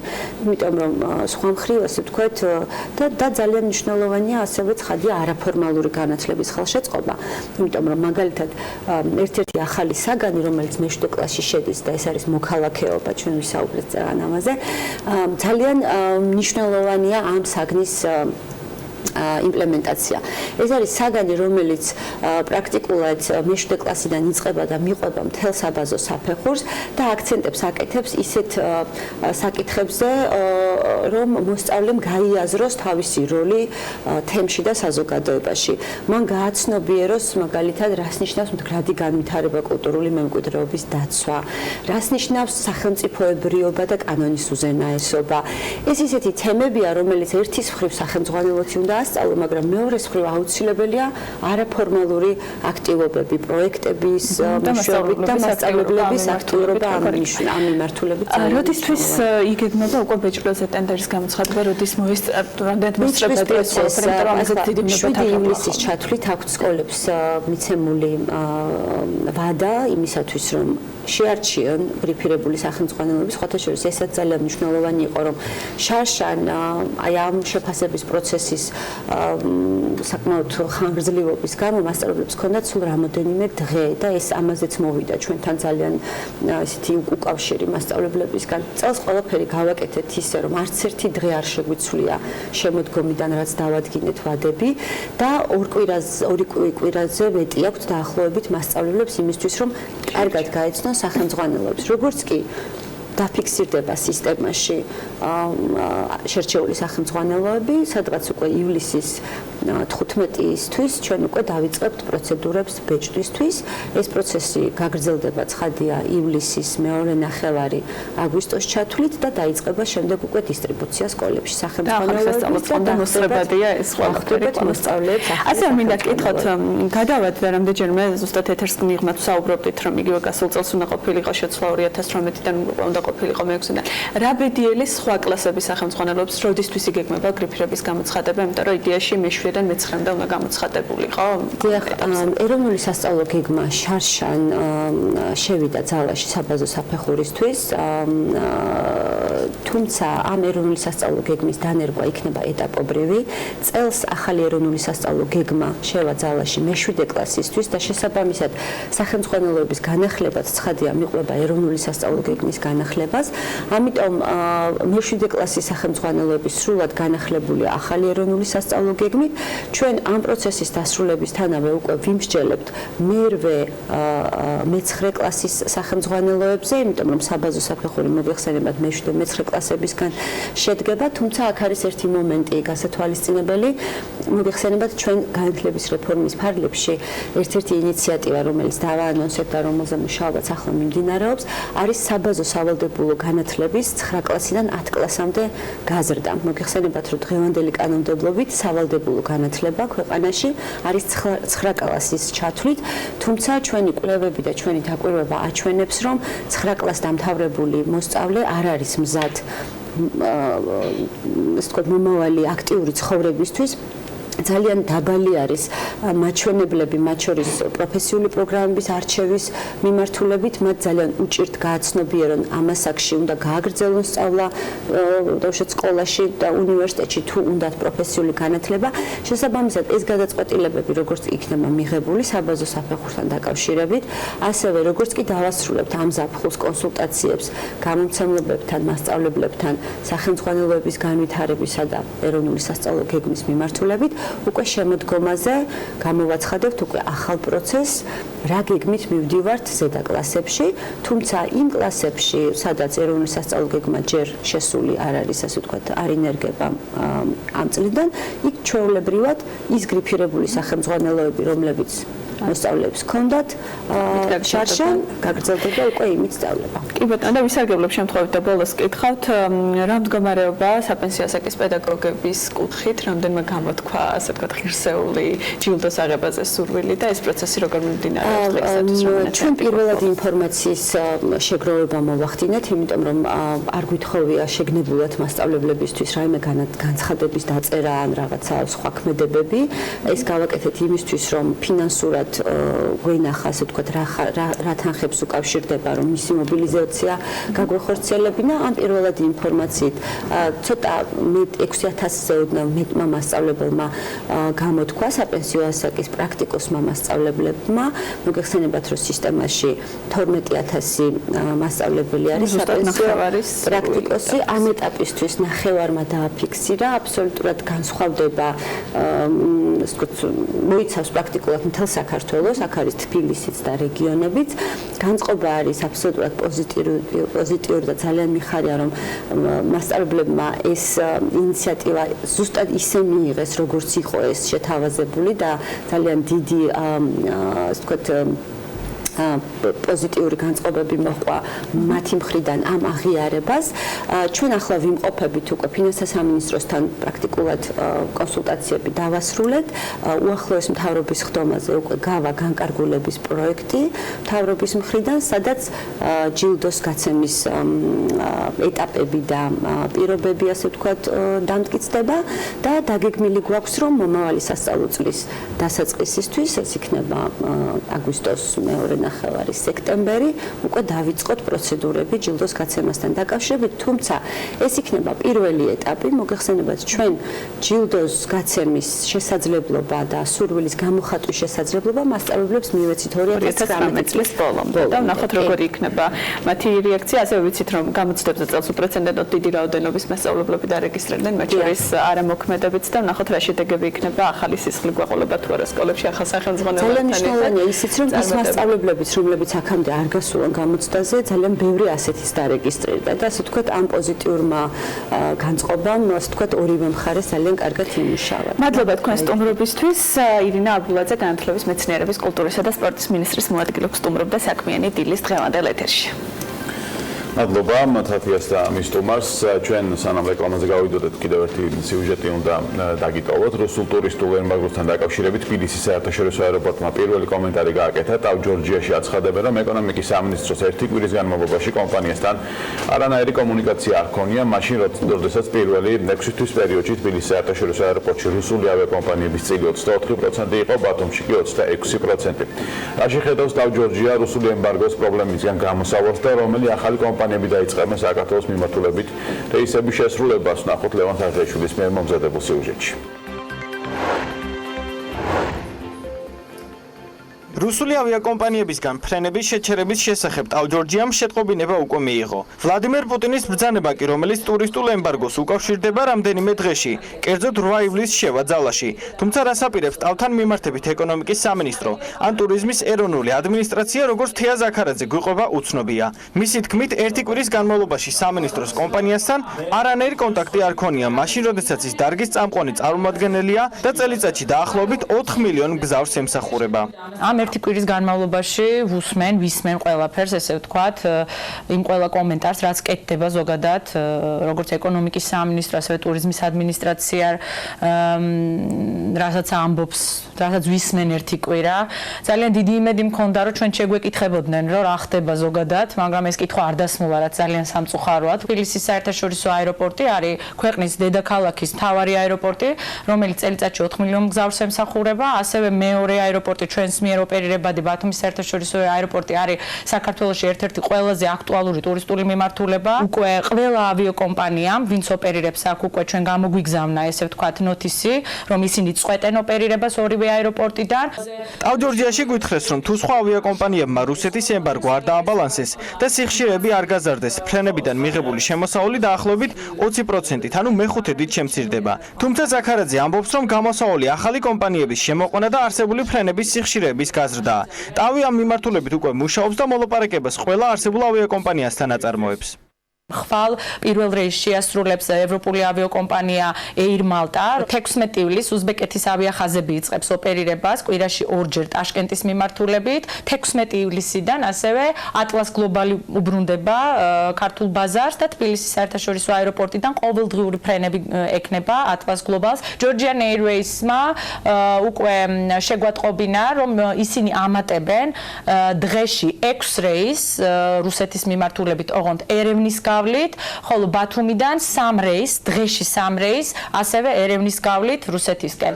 რატომ არ ქონდა ეკონომიკის სამინისტროს კონტაქტი ტავ-ჯორჯიასთან და როდის იგეგმება საერთო კრიზისული გეგმის შემუშავება, ამის გაგება BMG-მ რამდენჯერმე სცადა, თუმცა პასუხი ვერ მიიღო. დარგის ექსპერტი გიორგი მოლოდინაშვილი კი ამბობს, რომ ასეთ დროს საერთაშორისო გამოცდილების მიხედვით არათუ კომუნიკაციაა საჭირო, არამედ სპეციალური საბჭოებიც კი იქმნება, რომელიც ფორს-მაჟორულ რეჟიმში ცდილობს სიტუაციის გამოსწორებას.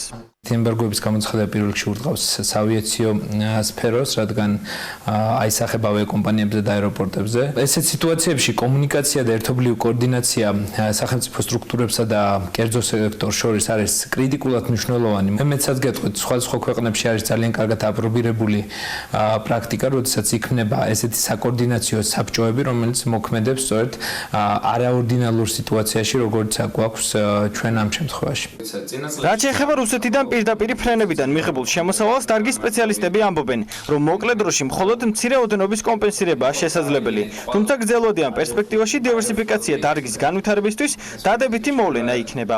მე ცოტა სკეპტიკურად ვუყურებ იმ საკითხს, რომ ამ შემთხვევაში ჩვენ შეგვიძლია რაიმე სახით დავაბალანსოთ. შეიძლება მინიმალურად მოხდეს ამ თქვათ დანაკარგის დაბალანსება, რომელსაც განიცდის საქართველოს აეროპორტები რუსული ემბარგოს შედეგად, მაგრამ მე ძალიან სკეპტიკურად ვუყურებ, რომ სრულად მოხდება იმ დანაკარგის დაბალანსება სხვა ავიაკომპანიების შემოყვანით. მოგეხსენებათ, დიდ ავიაკომპანიებს განსაკუთრებით გაწერილი აქვთ ყველა მიმართულება, გაწერილი აქვთ გეგმასად უნდა იფრინონ განსაკუთრებით მაღალ სეზონზე, ზაფხულის სეზონზე. როგორ ზეგავლენას მოხდენს რუსული ემბარგო საქართველოს შემოსავლებზე და მოხდება თუ არა ზარალის დივერსიფიკაციით თანაზღაურება, დაახლოებით ოქტომბრის ბოლოს გახდება ცნობილი.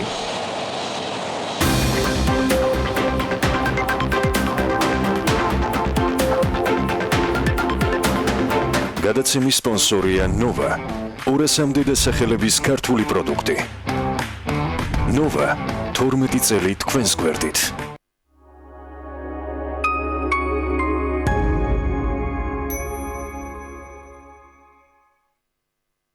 მაშინ როცა აჭარაბეთზე მობილური თამაშობს სამაგიდო თამაშებს, შენ შეგიძლია მოიგო 40 ავტომობილიდან ერთ-ერთი. შექმენი შენი ზაფხულის მობილური ისტორია.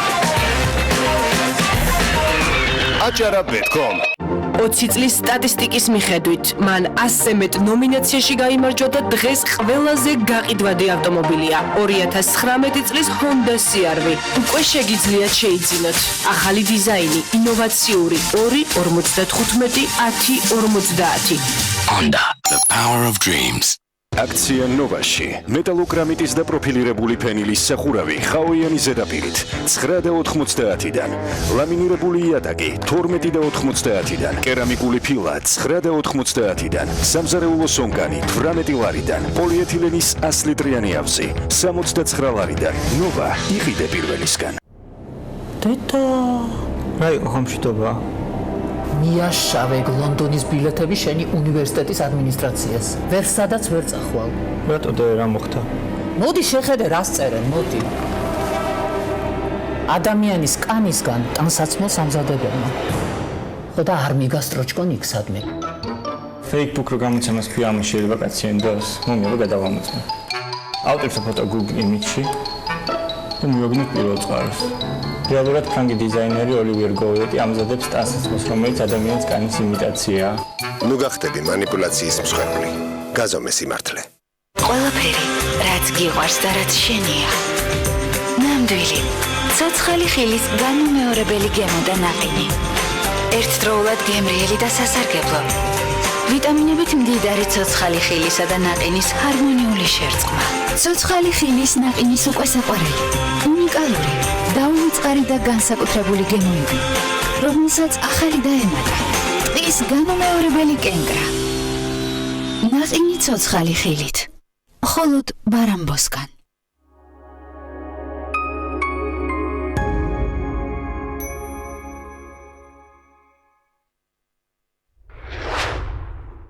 პარტიების სათხოვნელად მოვედი. ძალიან ნანობი ყველაფერს, რაც გაგიკეთე.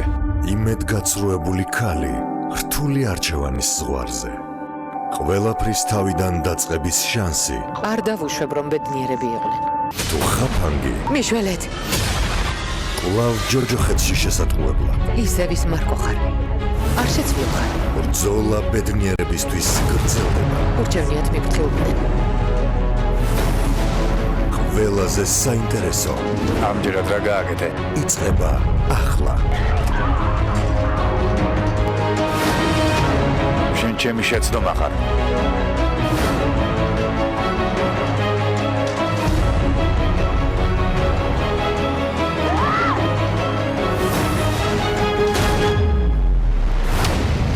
ნუ მიმატოვებ.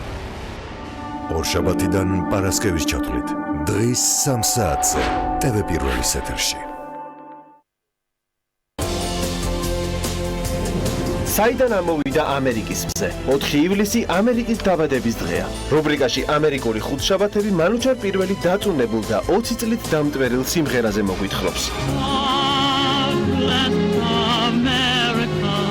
ჩვენი მილოცვა ამერიკას.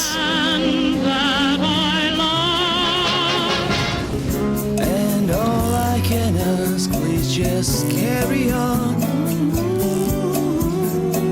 მუსიკოსები, რომლებიც წერენ სიმღერებსაც და წიგნსაც, ჯგუფი Soft Eject-ი მსმენელთან შესახვედრად არა მარტო მუსიკალური ნაწარმოებებით ემზადება. რას მოისმენს მაყურებელი კონცერტზე და რას წაიკითხავს წიგნში სახელწოდებით მაწანწალა.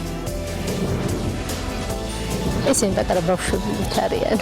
სულ დაეფერო. გურჯაანში გაშენებული ბაღი, რომელშიც 60 წლის პალმის ხეები ხარობს. ინტერნეტით შესწავლილი მებაღეობა და პროფესიით ბუღალტერი ქალბატონის დიდი ხნის ოცნება ნახეთ პირველამდე.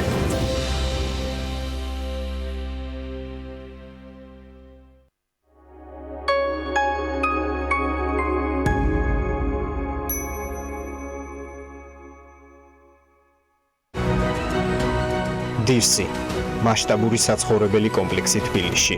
წარმოგიდგენთ. გადაცემის სპონსორია ნოვა. 200-მდე დასახელების ქართული პროდუქტი. ნოვა 12 წელი თქვენს გვერდით.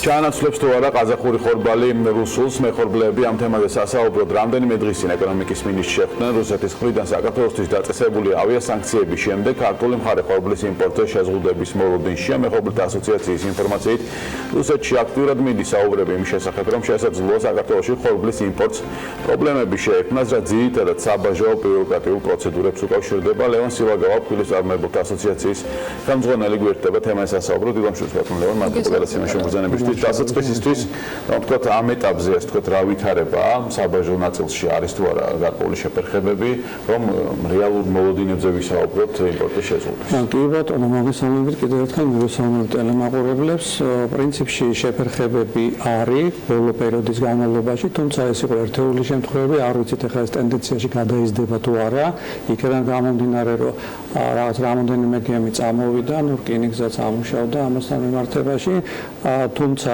ეხლა დაიწყო ხორბლის მარკეტინგული წელი რუსეთში, ანუ ხორბლის აღება ეხლა დაიწყო ახალი მოსავლის, შესაბამისად ინტენსიურად წამოვა ხორბალი, სადღაც 2 კვირის შემდეგ უფრო სასტარტო ფაზი როცა იქნება ცნობილი და ნუ ნახავთ ეგ ტენდენცია იქნება თუ არა.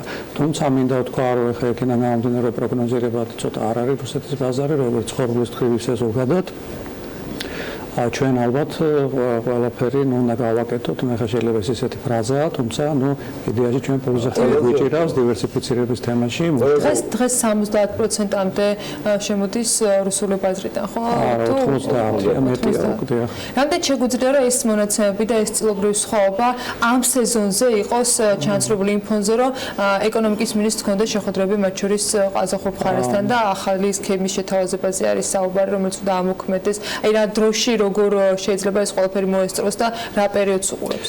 კი ბატონო, პირველ რიგში ვიტყვი რომ ახლა ეს დროში გაწერილი თემებია, იმიტომ რომ ჩვენ პრინციპში ახლა თუ შეიძლება ითქვას დადებითი დღევანდელ სიტუაციაზე ის არის რომ საქართველოში იწყება ხორბლის მოსავლის აღება, მცირე არის, თუმცა ეს საშუალებას გვაძლევს გარკვეული პერიოდი ავიღოთ, იმ შემთხვევაში თუ პრობლემები შეიქმნა და შემდეგ სექტემბერში თავისი გეოგრაფიული მდებარეობიდან გამომდინარე ყაზახეთში იწყება ხორბლის აღება, იქ უფრო გვიან მოდის და შესაბამისად ეს ციკლი არის ის, რომელიც ჩვენ უნდა გავიაროთ პრინციპში. ეხლა მარაგების ხრივ ჩვენ 2018 წლის დეკემბრის თვეში გვახსოვთ კრიზისი იყო, შემდეგ გარკვეულწილად დიდმა კომპანიებმა ტრეიდერებმა იმუშავეს საკმაოდ სერიოზულად მარაგების ხრივ ასე თუ ისე სტაბილური მდგომარეობაა და შეგვიძლია ვთქვათ რომ ამ ციკლს ალბათ სტაბილურად პრინციპში გადავივლით. თუმცა ჩვენ სულ ვამბობთ და დღესაც ვამბობთ რომ იმისათვის რომ დივერსიფიცირება მოხდეს, იმისათვის რომ რაღაც ერთობლივი ხედვა იყოს ამასთან დაკავშირებით მუდმივი გარდამავალი მარაგების არსებობის მიმართულებით საჭიროა კომუნიკაცია და ერთობლივი მუშაობა ყველა სამინისტროში, ეკონომიკის სამინისტრო, ფინანსთა სამინისტრო და თქვათ სოფლის მეურნეობის სამინისტრო, აგრეთვე უსაფრთხოების საბჭო, ეხლა რატომ უსაფრთხოების საბჭოს, იმიტომ რომ ხორბალი არის სურსათის ისეთი სახეობა, რომელზეც დგას სასურსათო უსაფრთხოება ქვეყნების 2008 წლის კრიზისის დროს, სოფლიო კრიზისის დროს, მაშინ ძალიან სერიოზული თემები იყო მთლიანად სოფლიოში და გაეროს რეკომენდაციის მიხედვით 12% მოხმარების უნდა იყოს სახელმწიფოში, ყველა სახელმწიფოში რომ უსაფრთხოდ ვიგრძნოთ თავი. პირველი თემა ძირითადად ამ შემთხვევაში არის ყოველთვის ის რომ ადგილზე კონდეს ხორბალი და შენი ხორბალი კონდეს. ამ მიმართულებითაც არის მუშაობა ვიცით, ეხლა ლომთაგორის შედეგი იყო ეხლა რო ვთქვათ მოიწია საკმაოდ მაღალი რაოდენობის ხორბალი, თუმცა ანუ ეს რო გადაიზარდოს ვთქვათ ასე ვთქვათ მაქსიმალურად იქ კიდე თემა არის ის რომ რა დანახარჯი გაწია რომ ამდენი მიიღო. ამ თემასთან არის მიმული და შესაბამისად ჩვენი პრიორიტეტი არის ამ შემთხვევაში ის რომ ჰექტრობით ჩვენ მცირემიწიანი ქვეყანა ვართ 100,000 ტონას 100,000 ჰექტარს დაახლოებით თესავთ, თუმცა საშუალო მოსავლიანობა 2 არის 2 ტონა 1 ჰექტარზე და ეს თუ საშუალო სტატისტიკებზე გაიზრდება მსოფლიოში ესა დაახლოებით 4-5 ტონა, მაშინ საკმაოდ სერიოზული წინწაწევა გვექნება ჩვენ უსაფრთხოების ხო, თუმცა ფაქტია რომ თქვა ადგილზე ადგილობრივი მოწყობილობა უფრო ძვირი გვიჭდება ვიდრე იმპორტირებული, ხო? თუ ყველაზე უარეს სცენარს განვიხილავთ, თუ რუსეთმა გადაწყვიტა რომ შეზღუდოს იმპორტი. ანუ უბრალოდ პრობლემები ხელოვნურად შექმნას. ან შექმნას პრობლემები, რომელიც გამოიწვევს იმას, რომ შეიზღუდება შემოტანა და იმპორტი. ამ შემთხვევაში ალტერნატივა მხოლოდ ყაზახეთის ბაზარით შეგვიძლია ვფიქროთ მაგათ უკრაინაზე, რომელიც იყო ჩვენი პარტნიორი ამ კუთხით, ჰქონდა იქიდან იმპორტი, თუმცა ბოლო პერიოდში არის შემცირებული რიგ მიზეზთა გამო, არა მხოლოდ იმიტომ, რომ ჩვენ ასე ქართულმა მწარმოებლებმა ან იმპორტერმა კომპანიებმა დაანებეს უკრაინის ბაზარს თავი, იქ სხვა მიზეზებიც იყო. რა ალტერნატივები გვაქვს გარდა ყაზახეთისა? ბატონო, გვაქვს ალტერნატივა. ფასის ხოლმე როგორია?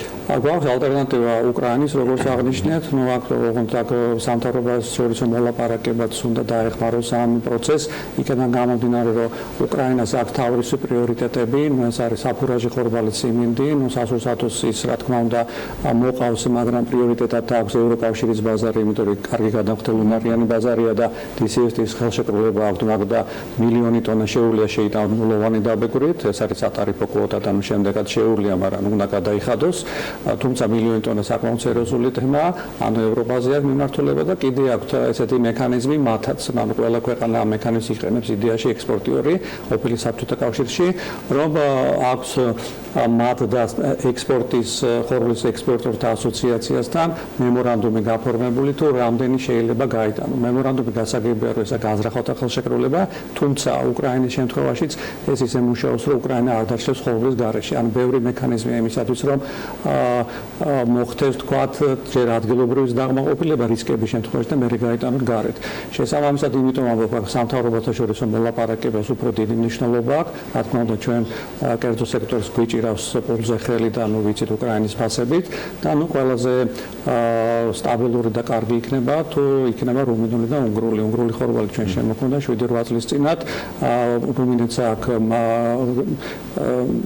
პორტი რომელიც კონსტანცა პორტი რომელიც არის ხრმაწლოვანი საკმაოდ დიდი რაოდენობის ხორბლის შემოტანა შეიძლება თუმცა აქაც ის მოლაპარაკებების თემაა და ნუ მომავალში პერსპექტივაში ხრმაწლოვანი პორტი აუცილებელია რომ დიდი ტონაჟობის ღამები მივიღოთ ამ დივერსიფიცირების შესაძლებლობა არსებობს ხორბლის გარეშე ჩვენ არ დავრჩებით თავარი აქ ფასი და ფასის მიმართებაში ნუ იმედი გვაქვს რომ რაღაც დაბალანსება მოხდება ეს თემა მინდა რომ გავაგრძელოთ იმ სიტუაციაში როგორც დღეს გვაქვს ხა კარგ სცენარზე რომ ვისაუბროთ რამდენად არის მოსავლიანობის გათვალისწინებით რაც ამ მიმდინარე წლის სეზონისათვის იყო მოლოდინები რომ შეიძლება ფასი გაიზარდოს ხორბლის რაც თავისთავად ჩვენს რეალობაში ნიშნავს პროდუქტების ფასის მატებასაც იყო საუბარი რომ ტენდენცია ზრდის არსებობს რამდენად არის ეს ზრდის ტენდენცია ისეთი მოცულობის რომ მან ასახვა ჰპოვოს დაუყოვნებლივ უკვე მოსახლეობისთვის იმ პროდუქცია რომელიც ყოველდღიური მოხმარების არის კი ბატონო ანა მე ვთქვი რომ ესე იგი ჩვენ ახლა ქართული ხორბალიც მოგვდის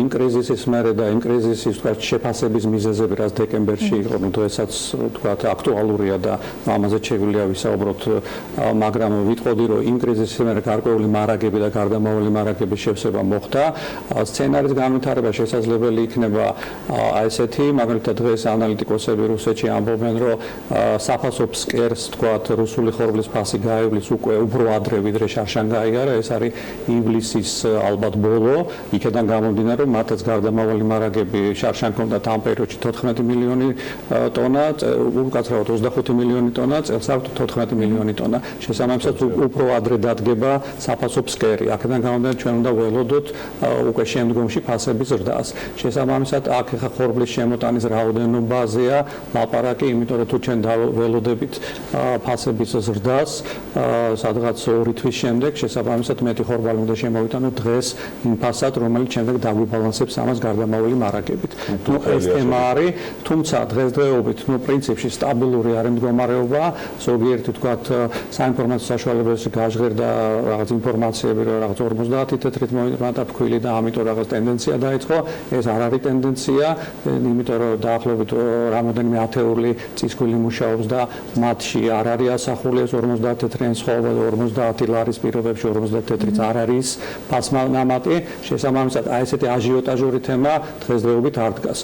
ეს დამყარებულია ბევრ რაღაცას ფაქტორზე, მათ შორის ლარის კურსის სტაბილურობაზე და მათ შორის იმაზე, როგორ ვიმუშავებთ ჩვენ დივერსიფიცირების თემებში და სექტემბერში როგორი მოსავალი ექნება ყაზახეთს, იმიტომ რომ იქაც არის თემა, როდესაც ეს ორი თვე ის არის დღევანდელიდან სექტემბრამდე, როდესაც იქ ახალი მოსავლის პირობები როგორი იქნება, როგორ გადაიტანებენ, ანუ ის მომწიფების პერიოდი აქვს, როდესაც სასურსათო რამდენი ექნება და არ სასურსათო შემდეგ ამ ბალანსის მიხედვით იქ შედგება ფასი და შემდეგ ტრანსპორტირების ფაზა, რომელსაც ყაზახები გვეუბნებიან ჩვენ გარკვეულ სუბსიდირებას, დავაჯამებ და იმის მიხედვით გვექნება სურათი იმისთვის, რომ ყაზახეთის ხორბალი რამდენად ეფექტური იქნება ჩვენ ბაზარზე. შეხვედრაზე ბატონ ლევან იყო თუ არა ეს საკითხი, მათ შორის სადაც თქვენ ახლა საუბრობთ, რუმინული, იგივე უნგრული და რა ტიპის ეს თქვა დაპირება იყო, არის თუ არა მზად სამინისტრო? როგორი სტრატეგია სახელმწიფოს? სტრატეგია შეიმუშაოს იგივე სოფლის მეურნეობის სამინისტრო, ფინანსის სამინისტროსთან, რომ ამ კუთხით იმუშაონ ცხადია კერძო სექტორის ჩართულობა.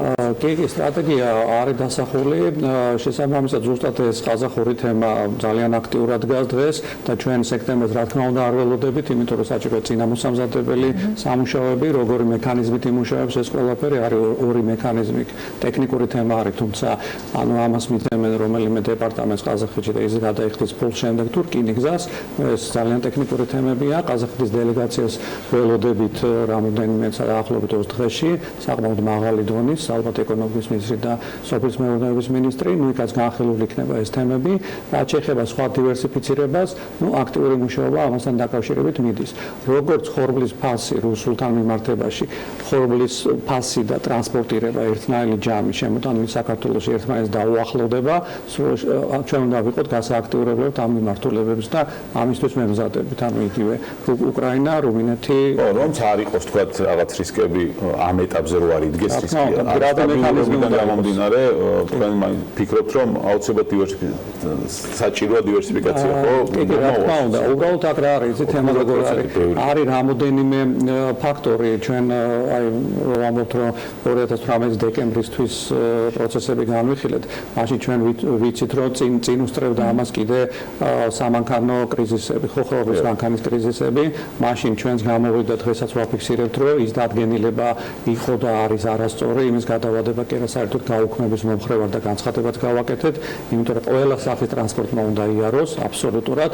უბრალოდ იქ რამოდენიმე კვლევაში მონაწილეობდით იმის შემდეგ და რაღაც ტენდენციები იკვეთება, ხომ არ არის ხელოვნურად მიმული რუსეთის ბაზარზე, თქვათ იგივე რაღაც ტრანსპორტები, იმისათვის რომ დივერსიფიცირება ვერ მოხდეს. ანუ სრულიად შესაძლებელია იქ ფასი, რომელიც დაფიქსირებულია რუსეთის მხრიდან, უღირდეს იმ ხარეს იმისათვის, რომ ის დერეფანი, რომელიც მიმულია სამანქანოში და ეს ძალიან კარგია, როდესაც იაფ ფასად მოდის, გარკვეულწილად, თუმცა იმ პერიოდში, როდესაც ფასი მაღლა მიდის, ეს მანამდე ურტყავს გარდავალი მარაგების არარსებობას, იმიტომ რომ გამტარუნარიანობა ძალიან შეზღუდულია, ვიცით ლარსის და შესაბამისად ძალიან მოკლე არის ის პერიოდი მარაგების, რომელსაც შეიძლება შენ მერე ისარგებლო და აი ეს გაკვეთილები გარკვეულწილად დაგვანახა ამან და შესაძლებელია ანუ იმ ქვეყნებში რა ჩვენ დავასახელეთ, ხო, ისინი კონკურენტულად ვერ შემოდიან ბაზარზე, როდესაც აქტიურად სრულიად შესაძლებელია ხელოვნურად დაბალი იყოს.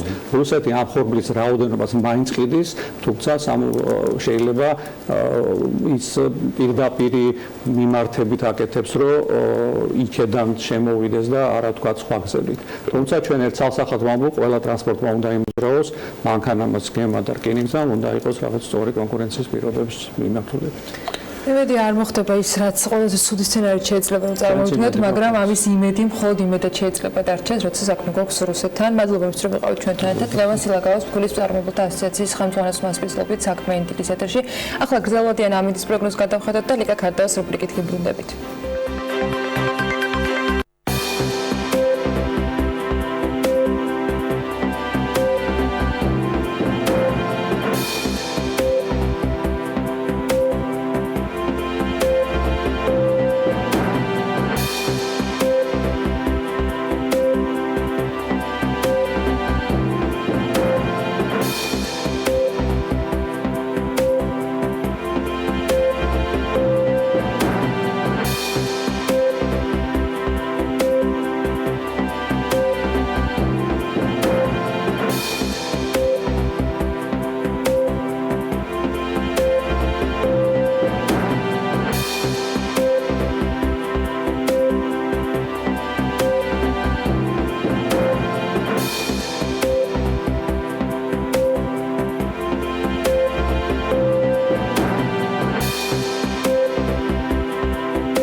გადაცემის სპონსორია Nova. 200-მდე დასახელების ქართული პროდუქტი. Nova 12 წელი თქვენს გვერდით.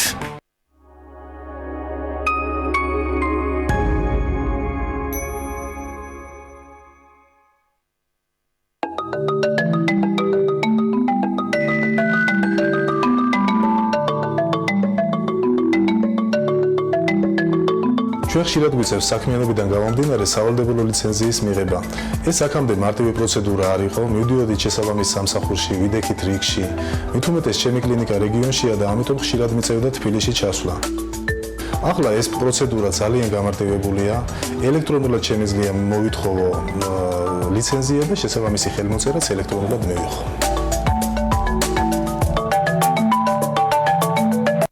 ვაფლი უნდა იყოს ხრაშუნა. ბავშვებისთვის ჰაეროვანი, ახალგაზრდებისთვის მადი სახელმწიფრელი, შეყვარებულებისთვის მრავალფეროვანი, ახალი სიცოცხლისთვის ჯანსაღი და სანდო, გურმანებისთვის კი სრულყოფილი. ეს ბარამბოს ვაფლია. ვაფლის ფირფიტებში მოქცეული გემოთა მრავალფეროვანი ჰარმონია. ბარამბოს ვაფლი, ყოველთვის და ყველასთვის. არის რაღაცეები, რის გამოყენებასაც აზრი ეკარგება, თუ არ ვიყენებთ ხშირად.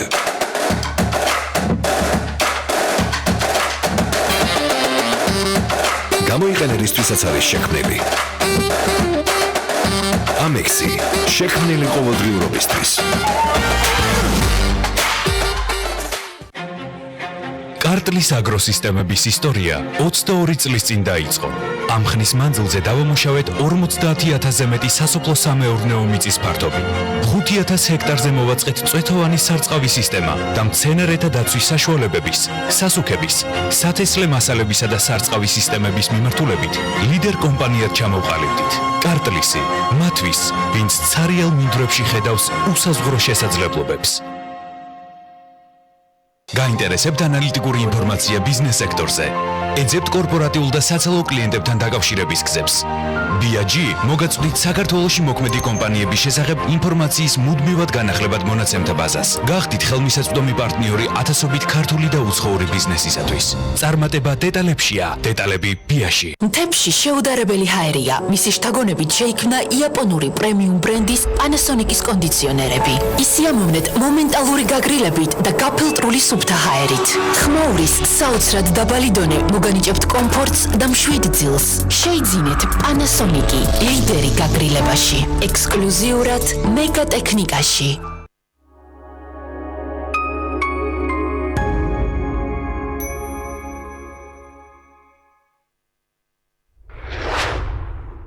პარტიების სათხოვნელად მოვედი.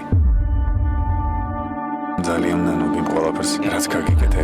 იმედგაცრუებული ქალი, რთული არჩევანის ზღვარზე. ყველაფრის თავიდან დაწყების შანსი. არ დავუშვებ, რომ ბედნიერები იყვნენ.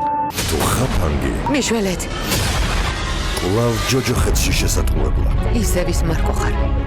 არ შეცვლილ ხარ. ბრძოლა ბედნიერებისთვის გრძელდება. ურჩევნიათ მიფრთხილდნენ. ყველაზე საინტერესო.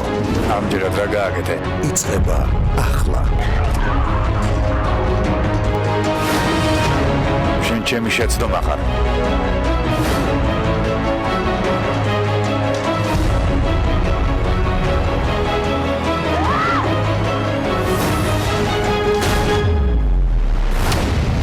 ნუ მიმატოვებ. ორშაბათიდან პარასკევის ჩათვლით. დღის 3 საათზე TV პირველის ეთერში. საიდან ამოვიდა ამერიკის მზე? 4 ივლისი ამერიკის დაბადების დღეა. რუბრიკაში ამერიკული ხუთშაბათები მანუჩარ პირველი დაწუნებულ და 20 წლით დამტვერილ სიმღერაზე მოგვითხრობს. ჩვენი მილოცვა ამერიკას.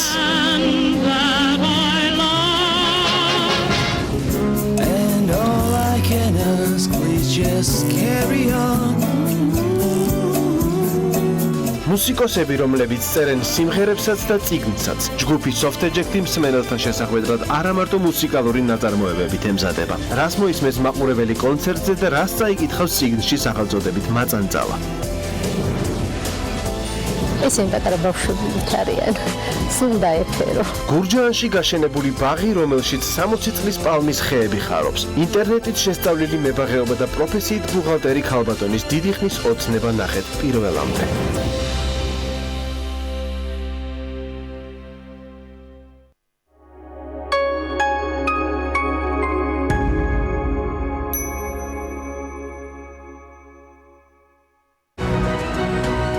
დირსი მასშტაბური საცხოვრებელი კომპლექსი თბილისში. წარმოგიდგენთ. გადაცემის სპონსორია ნოვა. 200-მდე დასახელების ქართული პროდუქტი. ნოვა 12 წელი თქვენს გვერდით.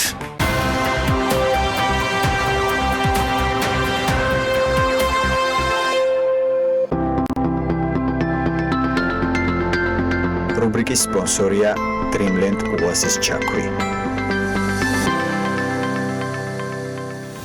საქმიანობის ბოლო ბლოკში ლიკა ქარდავას და დეველოპერული რუბრიკის დრო დგება, ვიდრე Property Georgia-ის დამფუძნებელ და მისი სტუმარი ურბანულ განვითარებაზე და არქიტექტურაზე პროფესიონალურ ხედვებს გაგვიზიარებენ. ლიკა Property Georgia-ის მიერ მომზადებულ ტრადიციულ ანალიტიკას შემოგთავაზებს და ამჯერად ყველაზე ძვირადღირებული სასტუმროების რეიტინგი უნდა გავაახლოთ საქმიანობის მაყურებლებისათვის. ლიკა, დილამშვიდობისა.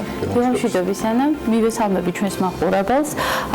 ტურიზმის, ასე ვთქვათ, განვითარება ჩვენთვის მნიშვნელოვანია და ტურისტების სიჭარბეც რასაკვირველია. შესაბამისად, დღევანდელი ჩვენი მიმოხილვაც აქტუალურია. Property Georgia დღეს შემოგთავაზებთ თბილისში სხვადასხვა კლასის სასტუმროების სტანდარტული ორადგილიანი ნომრების ფასებს დღეს გარეშე. ჩვენს კვლევაში ივლისის თვეში ყველაზე ძვირადღირებულ სასტუმროებს შორის პირველ ადგილს იკავებს სასტუმრო სტამბა, სადაც მათ მიერ მოწოდებული ინფორმაციით ორადგილიანი სტანდარტული ნომრის ფასი შეადგენს $250. ფასების რეიტინგში სტამბას მოსდევს სასტუმრო Hotels and Preference Rolling თბილისი $225. Redison Blue Iberia $226, თბილისი Marriott Hotel $210 და ასევე Biltmore სასტუმრო $205. Sheraton Grand თბილისი ასევე $163.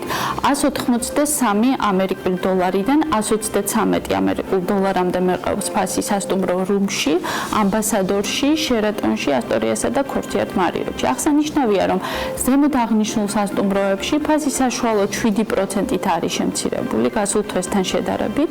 სიას ფასების კლების მიხედვით თუ დავალაგებთ, შედარებით ბიუჯეტური შემოთავაზებებია ეკრანზე მოცემულ შემდეგ სასტუმროებში, სადაც სტანდარტული ორადგილიანი ნომრის ფასები მერყეობს $120-დან $100-მდე.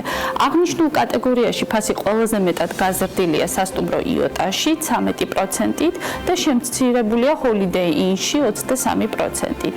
კიდევ უფრო ხელმისაწვდომია ეკრანზე მოცემული სასტუმროების ფასები, სადაც ნომრის ღირებულება $80-დან $47-მდე მერყეობს.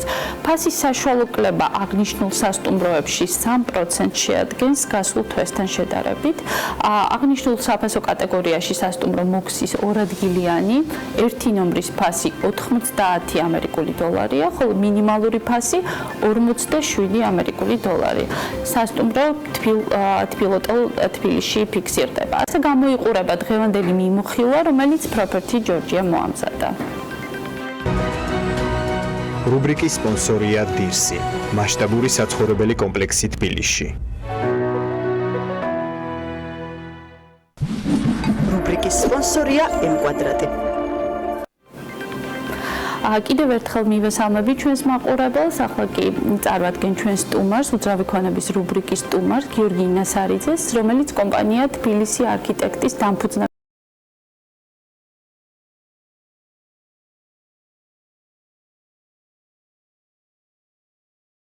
პრინციპში ჩარჩო გეგმების გარეშე გეგმა არის ხოლმე სტრატეგიული ხედვა. რას ნიშნავს ჩარჩო გეგმები? ესე იგი, მოდით მარტივად რომ ვთქვათ, უფრო ლოკალურად დამუშავებული რაიონული გეგმები, გეგმები. თქვათ, ყველა ამაზე ცალკე აცხადებს მერია, ტენდერს აცხადებს, ალბათ დამუშავდება. რეალურად ჩვენ ამ გეგმის შეთანხმების შემდეგ დავინახავთ ამ ჩარჩო გეგმებს, როდესაც მივიღებთ, უფრო მაშინ ამუშავდება. რაც შეეხება თვითონ ქალაქის იმას, რა ეხლა რაღაც ვლაპარაკობდით, აი ყველაზე ადვილად დასანახავი როგორ არ უნდა გაკეთდეს ეს ქალაქი, თქვა და ურბანული გადაწყვეტა არის გმირთა მოედანი. ის რაც მოხდა, რამდენი როდის იყო ეს? ალბათ 10 წლის წინ ხო თუ რაღაც მიახლოებით.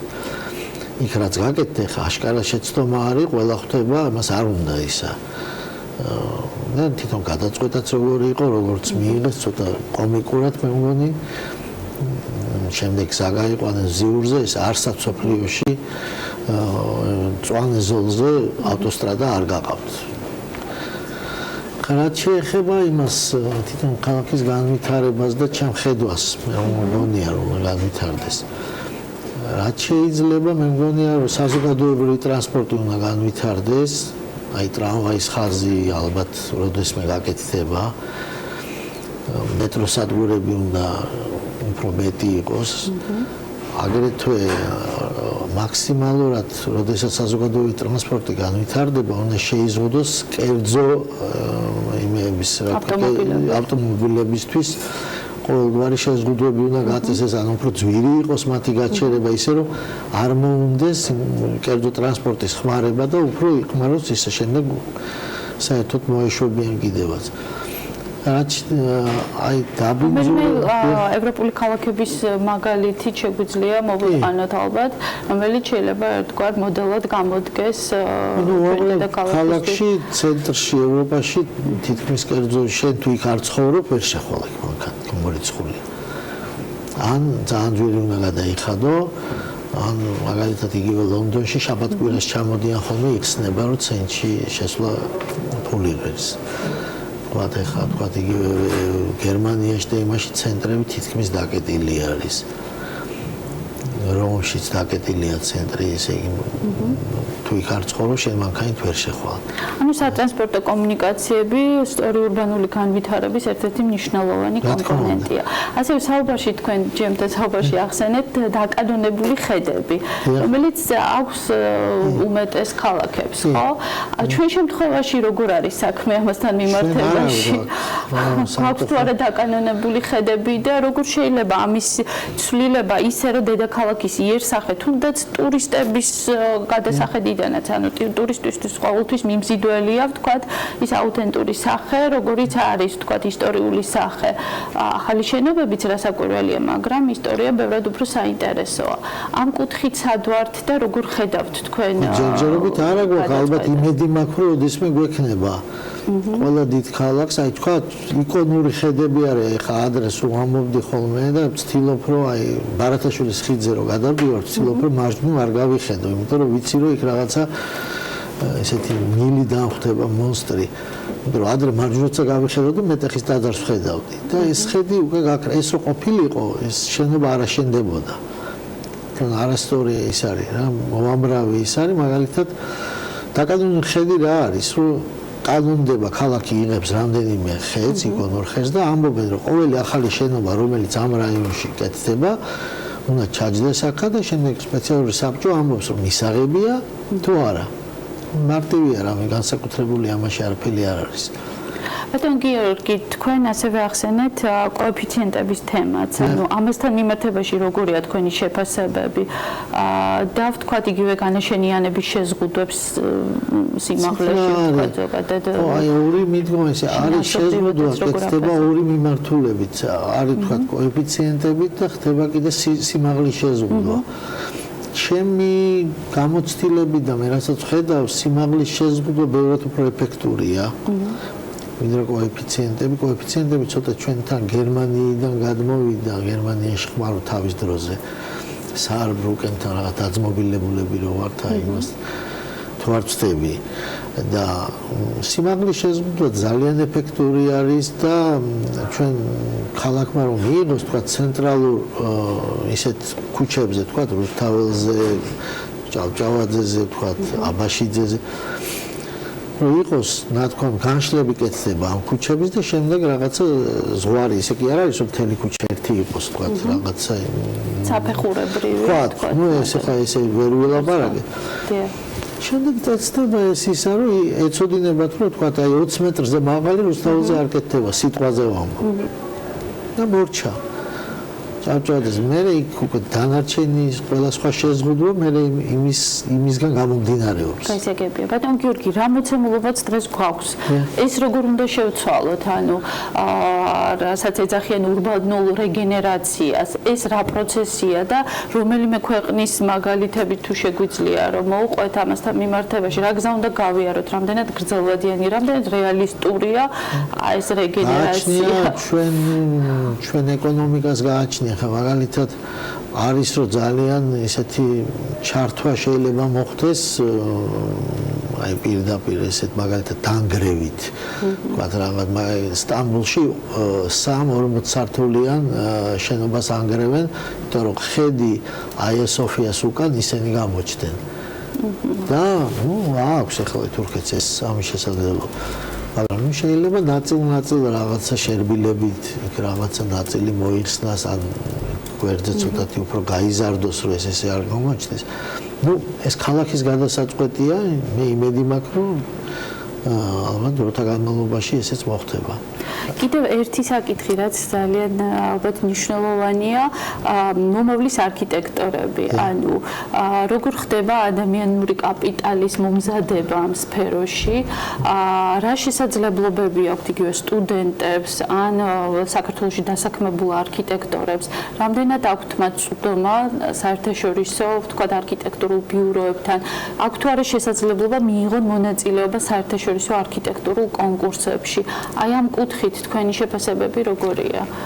იცით რა, მონათლება ალბათ ყველაზე მძიმე არის ჩვენთან რაც ხდება. სამწუხაროდ. თუ არ ვთქვი 3 ის არის, მე მგონი 3 თუ 4 ის არის, თქვა ეს ტექნიკური უნივერსიტეტი, აკადემია, რაც ილიაურშია და კიდე სადღაც არის, არ ვიცი. რა ვიცი, პრინციპში იქ დამთავრებულები ხარ რამდენიმე ისა ჩვენ ეს ჯვირიანი სიამოვნებაა და თავისთავად მაგრამ ესეთი რამე ჩვენთან არ მოხდარა რომ ვინმე ერთი ლექცია შეიძლება YouTube-ზეც ნახო და ერთის და თუ გინდა 50 მაგრამ ოდესაც ის იმას მიყავს კურსი ეს აბსოლუტურად განსხვავებულ იმას ვიღებ შედეგს ვიღებ ანუ რეალურად ეს გამოწვევა რომელსაც უნდა დავფიქრდეთ ვიმუშაოთ რამდენიმე შესაძლებლობები არქიტექტურა ჩვენ ვინც მოხდნენ სარგარეთ გაიარეს ისა აბსოლუტურად განსხვავებული შედეგები მივიღეთ მე ჩვენ თვითონ თბილისშიც და საქართველოში მათი პროექტები. ბევრი დასავლური გამოცდილება ჩვენს ასე ვთქვათ არქიტექტორებს მომავალ თაობას ძალიან დიდი მადლობა რომ იყავით ჩვენთან სტუმრად იმედი მაქვს მომავალშიც მოგვეცემა თქვენი მასპინძლობის შესაძლებლობა მაყურებელს კი ვემშვიდობები და ტრადიციულად ვუსურვებ გონივრულ ინვესტიციას უწევრი ქონების სექტორში. მადლობა ლიკა საინტერესო სტუმრისთვის და საუბრისათვის პროფესორი ჯორჯის მართული პარტნიორი მასპინძლობდა დღეს გიორგი ინასარიძეს არქიტექტორს ჩვენამით მათთან ერთად ვასრულებთ საქმიანი დილის ეთერს მშვიდობებით ბედნიერ დღეს გისურვებთ წინგელოდებათ საქმის კურსის ეთერები და რა თქმა უნდა მოგივით განახლებადი ინფორმაცია ვებგვერდზე bm.gr. ხვალამდე